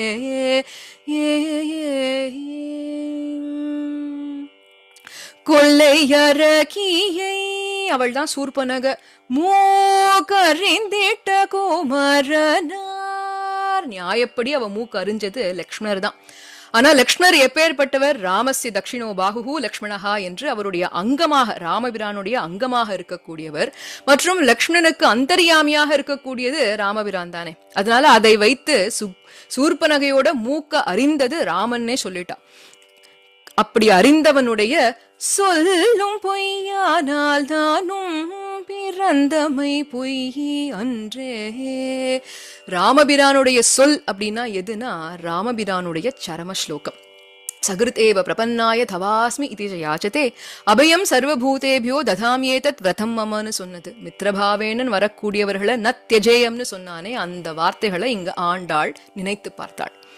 இப்ப சொல்றா ராமபிரான் அப்படி கொடுத்த அந்த சொல்லும் பொய்யானாலுங்கிறா. அதி ஆச்சரியமான வியாக்கியானம் இதற்கு. இந்த சொல் பொய்ங்கிறத வச்சுட்டு பார்க்கலாம். இப்ப ராமபிரானுடைய சொல் எது? அவனுடைய சரம ஸ்லோகமாக இருக்கக்கூடியது. ஆனா பொதுவாக ஒரு சொல் அப்படின்னு சொன்னா சொல்லுன்னு ஒண்ணு இருக்கு, அதற்கு மேலாக அந்த சொல்லுக்குள் புதைந்திருக்கக்கூடிய பொருள்னு ஒண்ணு இருக்கு. ராமபிரான் எப்பேற்பட்டவர்னு கேட்டா, அந்த சொல்லின் பொருளை நடைமுறைப்படுத்தப்படும் அளவுக்கு செயலை உடையவர் ராமபிரான். அதனால்தான் அவரை அர்த்த கிரியாகாரின்னு சொல்றோம். இப்போ சூர்பனகை விஷயத்திலேயே சீதையும் ராமனையும் பிரிப்பதற்காக வந்தா. ஆஷ்ரித சம்ஸ்லேஷ விரோதியாக இருந்தாள் சூர்பனகை. அர்த்த கிரியாகாரியான எம்பெருமான் என்ன பண்ணாம்? அவளுக்கு தக்க தண்டனையை கொடுத்தான். ஆக ஆண்டாள் சொல்றா, சீதையினுடைய விஷயத்திலே சம்ஸ்லேஷ விரோதியை நிரசிப்பேன் நீ சொன்ன அந்த வாக்கு உண்மையாயிடுத்து. அந்த வாக்குக்கான பொருளையும் மெய்ப்பித்து காட்டிவிட்டாய். ஆனா என் விஷயத்துல என்ன பண்ணிருக்க பாத்தியா? என் விஷயத்துல பொருள் நிச்சயமா பொய்யாயிடுது. ஏன்னா பொருள் உண்மையாக இருந்தா விரோதிகளை எல்லாம் நிரசனம் செய்து இந்த நேரத்துல நீ என்ன கை கொண்டு இருக்கணும். அப்ப கை கொண்டிருந்தேன்னா நான் இப்படி பாசுரம் எல்லாம் பாடின்னு இருக்க மாட்டேன். அப்போ இவ்வளவு பாசுரங்கள் உன்னை நினைத்து பாடும் பொழுதே தெரிஞ்சுடுத்து நீ என்ன கை கொள்ளவில்லை என்று. அதனால பொருள் உண்மை இல்ல, பொய்யாயிடுதா. ஆனா ஆண்டாள் ஒரு படி மேல போய் சொல்றா, ராமபிரானே உன்னுடைய சொல், நீ சொன்னிய அந்த வாக்தானமே நீ பண்ணிருக்க கூடாது, அந்த வாக்தானமே போயிடும்ட்டா. ஏன்னா ஆண்டாளை பொறுத்த வரைக்கும் ராமபிரான் எப்பேற்பட்டவர்? சர்வஜனாக இருக்கக்கூடியவர். எம்பெருமானுடைய திரு அவதாரம் சர்வஜனாக இருக்கக்கூடியவர். அப்ப சர்வஜனாக இவர் இந்த வாக்கை எங்க கொடுத்தார்? திரேதா யுகத்துல விபீஷ்ண சரணாகதி போது சொன்னார். அப்போ ராமபிரான் யோசிச்சு பார்த்திருக்கணுமா, இப்போ திரேதா யுகம் நடக்கிறது, அடுத்து துவாபர யுகம் வரப்போறது. துவாபர யுகத்துல ஸ்ரீ கிருஷ்ணனாக நான் திரு அவதாரம் செய்ய போகின்றேன். அதற்கு பின்பாக கலியுகம் வரப்போறது. அந்த கலியுகத்துல ஆண்டாள்னு ஒரு பெண் பிள்ளை வரப்போறா. அவ இந்த ஸ்ரீ கிருஷ்ணாவதாரத்தின் மீது காதல் கொண்டு அவனையே கணவனாக வரிக்கணும்னு இருக்க போறா. அப்போ அந்த ஆண்டாளை நான் துறக்க போகின்றேன், கைவிட போகின்றேன் என்று இந்த திரேதா யுகத்திலேயே யோசிச்சு நத்யஜாமின்னு இவர் சொல்லாம இருந்திருக்கணுமா. இப்படி ஆண்டாளால மட்டும்தான் யோசிக்க முடியும். அவள் திருவுள்ளத்தை அறிந்து பெரியோர்களால மட்டும்தான் வியாக்கியானம் விட முடியும். அப்படி என்னுடைய விஷயத்தில் சொல் மட்டுமல்ல, சொல்லுக்கான பொருளும் பொய்யாகிவிட்டது. ஆனா அந்த பொய்ய கூட நேரா சொல்லலையே, சொல்லும் பொய்னு முடிச்சிருக்கலாம் இல்லையா? பொய் ஆனால்னு ஒரு ஆனால் சேர்க்கிறா. அந்த ஆனால் சேர்த்தா என்ன அர்த்தம்? மெய்யும் ஆகலாம், பொய்யானாலும் ஆகலாம்னு அர்த்தம்.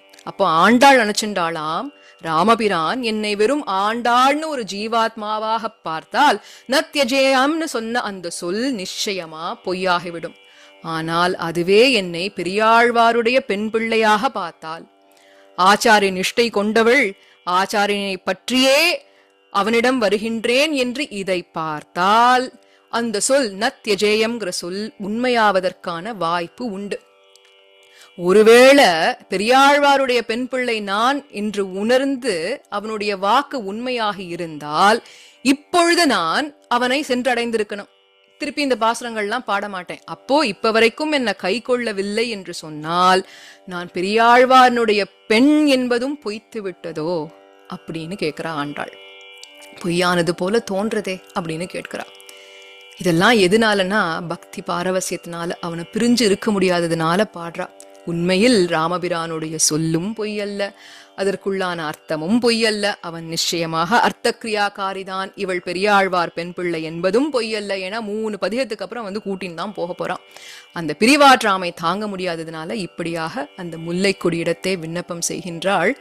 கொல்லை அரகியை மூக்கறிந்திட்ட கோமரனார் சொல்லும் பொய்யானால் நானும் பிறந்தமை பொய் அன்றே. அடுத்ததாக பின்னுமி ராமனாக இருந்த பலராமருடைய திரு அவதாரம். பலராமர் ஆதிசேஷனுடைய ஒரு அவதாரம். லக்ஷ்மணர் எப்படி பின் பிறந்து அனைத்து கைங்கரியங்களையும் படைத்தாரோ, இவர் கிருஷ்ணாவதாரத்துல கண்ணனுக்கு முன் பிறந்து அனைத்து கைங்கரியங்களையும் படைத்தார். பலம் பொருந்தியவர், அதனாலதான் இவரை பலராமர்னு சொல்றோம். ரொம்ப பிரசித்தமான ஒரு விருத்தாந்தம் எங்க நமக்கு கிடைக்கிறதுனா பாகவதத்தினுடைய தசமஸ்கந்தத்துல கிடைக்கிறது. அதை அடிப்படையாக இங்க ஆண்டாள் எடுத்து பாடுறா. எல்லா அசுரர்களையும் அனுப்புறான் இல்லையா கம்சன். பூதனா, திருணாவத்ரா, அகாசுரன், தேனுகாசுரன், காளியான்னு இவர்கள் எல்லாம் மடிந்த பின்பாக பிரளம்பாசுரன் ஒருத்தன் வர, அந்த பிரளம்பாசுரனை பலராமர் தான் வதம் செய்கிறார். எங்கனாக்க இன்றைக்கும் பார்க்கலாம், விருந்தாவனத்துக்கு சற்று தள்ளி பாண்டீரகம்னு சொல்லக்கூடிய ஒரு ஆலமரத்தின் அடியில இந்த வதம் செய்தான். அந்த பாண்டீரகம் தான் இன்னைக்கு மருவி. ஆலமரம்னா வட்டவிருட்சம், அந்த பாண்டீரகம்னா அந்த விருட்சத்துக்கு பெயர். அது மருவி மருவி இன்னைக்கு பாண்டி வட்டம்னு ஆயிடுத்து. அந்த இடத்துல வதம் செய்தார்.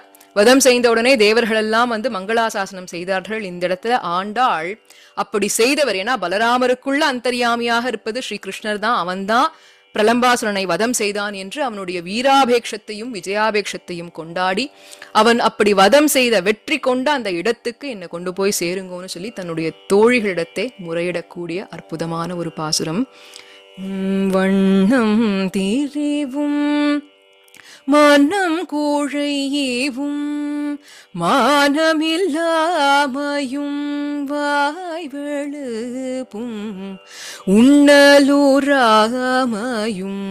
உள்மலீவும் ஓத நீர்வண்ணன் என்பானொருவன் தன்னந்தோழா என்னும் மாலை கொண்டு சூட்ட தனியும் விளம்பன் தன்னை பண்டழிய பல தேவன் வென்ற பாண்டிவட தென்னை உய்திடுமின்.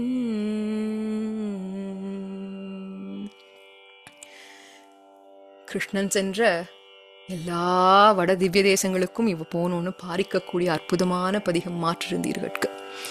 வடமதுரைக்கு எடுத்துட்டு போங்கோ, பாண்டி வடத்துக்கு என்ன அழைச்சிட்டு போங்கோ, துவாரகைக்கு அழைச்சிட்டு போங்கோன்னு கதர்றா.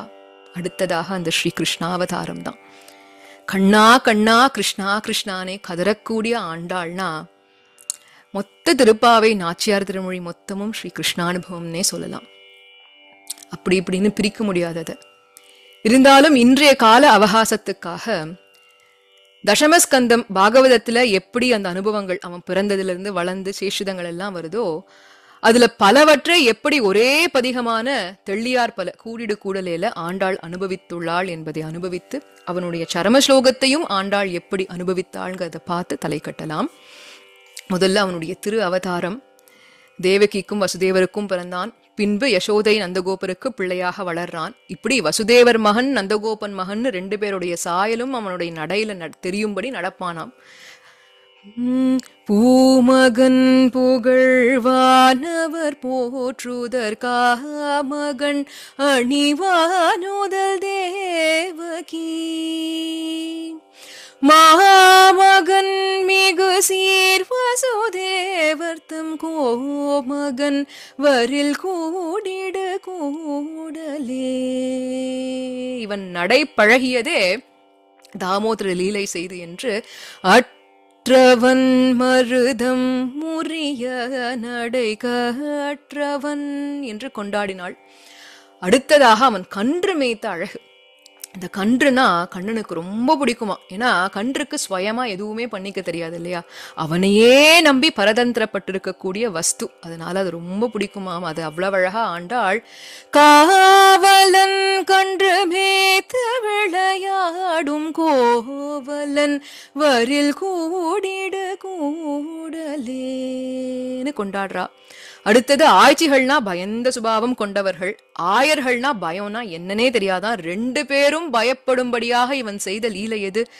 ஆய்ச்சிமார்களும் ஆயரும் மஞ்சிட பூத நீள் கடம் ஏறி புக பாய்ந்து வாய்த்த காளியன் மேல் நடமாடிய கூத்தனார் வரில் கூடிடு கூடலேன்னு இவன் காளியன் மேல ஆடுறானே நடனம். அதை பார்த்துதான் பரதமுனியே பரத சாஸ்திரத்தையே கொண்டு வந்தாராம். அப்படி ஒரு நடனமாவது. அதற்கு மங்களாசாசனம் செய்தாள். அடுத்ததாக குவலையா பீட்ட யானைகளை நிரசனம் செய்தது. ஓடை மாமத யானை உதைத்தவன் கூடுமாகில் நீ கூடிடு கூடலே அற்றவன் மருதம் முறிய நடை கற்றவன் கஞ்சனை வஞ்சனையில் செற்றவன் திகழும் மதுரை பதி கொற்றவன் வரில் கூடிடு கூடலே. கஞ்சனை அழித்து மதுராபதியானதை கொண்டாடுகிறாள். அடுத்து ஒரே பாசுரத்துல ருக்மிணியுடைய ஸ்வயம்வரம், எருதுகளை அடக்கி நப்பின்னையை கைப்பிடித்ததுன்னு இந்த ஏற்றத்தை கொண்டாடுறா. அன்று இன்னாதன சிசுபாலனும் நின்ற நீள் மருதும் எருதும் புள்ளும் வென்றி வேல் வீரல் கஞ்சனும் வீழமுன் கொன்றவன் வரில் கூடிடு கூடலே. ஸ்ரீ கிருஷ்ண ஜெய் ஜெய் கோபால ஜெய் ஜெய் கோதாரமண ஹரி கோவிந்த ஜெய் ஜெய் श्री कृष्ण जय जय गोपाल जय जय गोदारमण हरि गोविंद जय जय गोदारमण हरि गोविंद जय जय. இப்பேற்பட்ட கிருஷ்ண பரமாத்மா கீதாச்சாரியனாக இருந்து அனுகிரகித்தது. அதுதான் சரமஸ்லோகம். அதை அனுபவித்தாள். மனசேகம் வச்சசேகம் கர்மண்யேகம் மகாத்மனாம் என்று சொல்லக்கூடிய எம்பெருமான், அவன் என்ன நினைச்சானோ அதைத்தான் சொல்வான், என்ன சொல்கின்றானோ அதைத்தான் செய்வான் என்று இப்படி இருக்கக்கூடிய எம்பெருமான் அருளி செய்தது என்னது? அதுதான் மெய் பெருவார்த்தையாக இருக்கக்கூடிய சர்வ தர்மான் பரித்யஜ்ய மாமேகம் சரணம் வஜ அகம் த்வா சர்வ பாபேபியோ மோக்ஷயிஷ்யாமி மா சுஜஹ. இந்த வார்த்தைகளை அனுஷ்டித்து காட்டியவர் தானே பெரியாழ்வாருங்கிறார். ஏன்னா இந்த வார்த்தைகள் யாருக்கு சொன்னான்? தேர்தட்டுல சொன்னான். தேர்தட்டுல என்ன சொன்னான்? சர்வதர்மான் பரித்யஜ்ய என்று, அனைத்து தர்மங்களான கர்ம ஞானி பக்தி யோகங்கள் என்று இவ் அனைத்தையும் விட்டு உயர்ந்த தர்மமான என்னையே பற்றுன்னு சொன்னா, அப்ப அவன்தான் சாக்ஷாத் தர்மம்னு தெரியறதா? அப்ப என்னையே மாம்னாக்கா எப்பேற்பட்ட மாம்? சுவாமி பிள்ளை லோகாச்சாரியார் மும்முக்ஷுப்புடியில காண்பிக்கிறார். அந்த மாமுங்கிற வார்த்தைக்கே சர்வ ரக்ஷகனாய், உனக்கு கையாளாய், உன் இசைவை பார்த்து உன் தோஷத்தை போக்கியமாக கொண்டு உனக்கு புகழாய், நீர் சுடுமா போலே சேர்ப்பாரை பிரிக்கும் போதும் விடமாட்டாதே ரட்சிக்கிற என்னைன்னு அப்பேற்பட்ட அந்த மாம்னு இருக்கக்கூடிய எம்பெருமானை பற்றியவர் தானே பெரியாழ்வார்னு கேட்டா. இங்கதான் ஒரு விசாரம் வந்துதான். தேர்தட்டு வார்த்தைகள் சொன்னது அர்ஜுனனுக்கு தானே, பெரியாழ்வார் ஏன் பற்றணும்னு கேட்டா, அந்த துவாங்கிறதுக்கு என்ன லட்சணம்?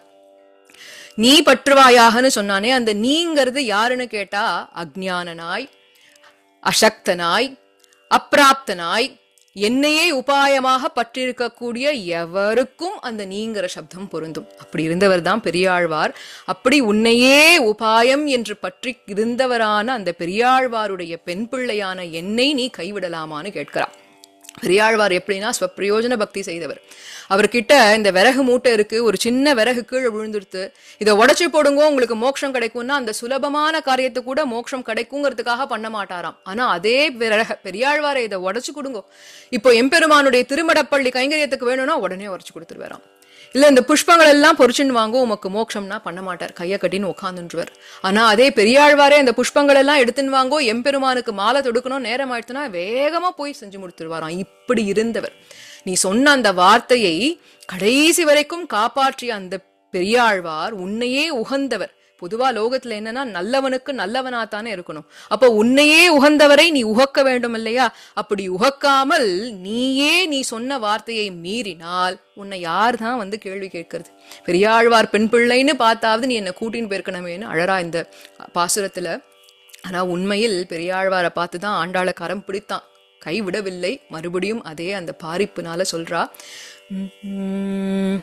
செம்மையுடைய திருவரங்கர் தாம் பணித்த மெய்மை பெருவார்த்தை விட்டு சித்தர் கேட்டிருப்பர் தம்மையோக பாறை தாமுகப்பர் என்னும் சொல் தம்மிடையே பொய்யானால் சாதிப்பார் ஆரினியே.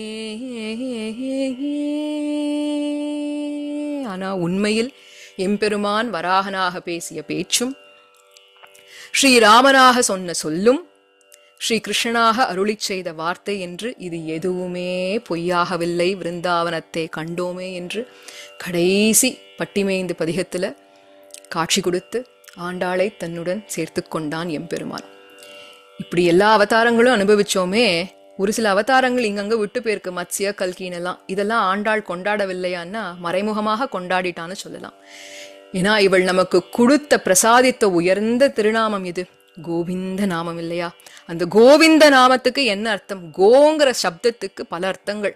வேதம், பசு, பூமி, வாக்கு, சப்தம், நரசமூகங்கள் என்று இது எல்லாத்துக்கும் கோன்னு பேரு. விந்தனா காப்பாத்தி கொடுத்தவர், மீட்டெடுத்தவர்னு பேரு. மத்ஸ்யமாக என்ன செய்தார்? காவிந்ததீதி கோவிந்தான வேதத்தை காத்து கொடுத்தான். கூர்மத்துல கோபிஹி விந்ததீதி கோவிந்தான தேவர்களுக்கு அமிர்தத்தை மீட்டு கொடுத்தான். வராகத்துல காவிந்ததீதி கோவிந்தான பூமியை மீட்டு கொடுத்தான். நரசிங்கத்துல எல்லா சப்தங்கள் வேத சப்தங்களுக்கும் கோனு பேரு, அதனால் அர்ச்சிக்கப்பட்டவன், அதனால அவனும் கோவிந்தன். வாமன திருவிக்ரம அவதாரங்கள்ல காஹாச்சரணாரவிந்த சம்பந்தம் விந்ததீதி கோவிந்தா நரசமூகங்களுக்கே தன்னுடைய திருவடியை கொடுத்தானே, அப்ப அவனும் கோவிந்தன் தான். பரசுராமர்ல கவி விந்ததீதி கோவிந்தா, ராமர் அஸ்திர சாஸ்திரங்களுக்கு கோனு பேரு, அதை கற்றவர் விஸ்வாமித்திரர் கிட்ட, அதனால அவனும் கோவிந்தன். பலராமர் கிருஷ்ணர் கேட்கவே வேண்டாம், மாடு பின்னாடியே ஓடி அதை பாலனம் செய்தவர்கள். காவிந்ததீதி கோவிந்தா. அதே போல கல்கி பூமியை காக்க வரப்போறார். கவி விந்ததீதி கோவிந்தா என்று இந்த கோவிந்த சப்தத்திலேயே அனைத்து திரு அவதாரங்களையும் கொண்டாடி விட்டாள் ஆண்டாள். அதே நாம சங்கீர்த்தனத்தோட, இந்த கோவிந்த நாம சங்கீர்த்தனத்தோட முடிவு செய்யலாம். ஆண்டாள் நினைச்சாலே கோவிந்த நாமம், கோவிந்த நாமம் நினைச்சாலே தசாவதாரங்கள் என்று இவர்கள் அனைவரும் எப்பொழுதும் நம்மை அனுகிரகிக்க வேண்டும் என்று பிரார்த்தித்துக் கொண்டு அமைகிறேன். கேசவ நாராயண மாதவ கோவிந்தா விஷ்ணு மதுசூதனா திரிவிக்ரம வாமனா ஸ்ரீதர ரிஷிகேஷ பத்மநாப தாமோதர அச்சுத அனந்த கோவிந்தா அச்சுத அனந்த கோவிந்தா அச்சுத அனந்த கோவிந்தா அச்சுத அனந்த கோவிந்தா அச்சுத அனந்த கோவிந்தா. கோவிந்த ஜெய ஜெய கோபால ஜெய ஜெய गोविंद जय जय गोपाल जय जय गोविंद जय जय गोपाल जय जय गोविंद जय जय गोपाल जय जय गोविंद जय जय गोपाल जय जय गोविंद जय जय गोपाल जय जय राधा रमण हरि गोविंद जय जय गोविंद जय जय गोपाल जय जय राधा रमण हरि गोविंद जय जय गोविंद जय जय गोपाल जय जय राधा रमण हरि गोविंद जय जय गोविंद जय जय गोपाल जय जय राधा रमण हरि ராதாரமண ஹரி கோவிந்த ஜெய ஜெய ராதாரமண ஹரி கோவிந்த ஜெய ஜெய கோதா உனக்கு மங்களம் நித்ய கல்யாணி உனக்கு மங்களம் கோதா உனக்கு மங்களம் நித்ய கல்யாணி உனக்கு மங்களம் பாதாரவிந்தம் அதை போற்றி பணி செய்தேன் ஆதாரமே எனக்கு அருள் செய்குவாய் தாயே பாதாரவிந்தம் அதை போற்றி பணி செய்தேன் ஆதாரமே எனக்கு அருள் செய்குவாய் தாயே கோதா உனக்கு மங்களம் நித்ய கல்யாணி உனக்கு மங்களம் நாடி நகரில் உள்ள ஜீவன்களை நீ தேடி பாடி கொடுத்ததோர் நல் திருப்பாவை தன்னை பாடி நாடி நகரில் உள்ள ஜீவன்களை நீ தேடி பாடி கொடுத்ததோர் நல் திருப்பாவை தன்னை பாடி ஆடி பூரத்தில் வந்து அரங்கற்கு மாலை சூடி கொடுத்தாய் தாயே ஆடி பூரத்தில் வந்து அரங்கற்கு மாலை சூடி கொடுத்தாய் தாயே சொன்னேன் உந்தன் புகழை தாயே சொன்னேன் உந்தன் புகழை கோதா உனக்கு மங்களம் நித்ய கல்யாணி உனக்கு மங்களம் கோதா உனக்கு மங்களம் நித்ய கல்யாணி உனக்கு மங்களம்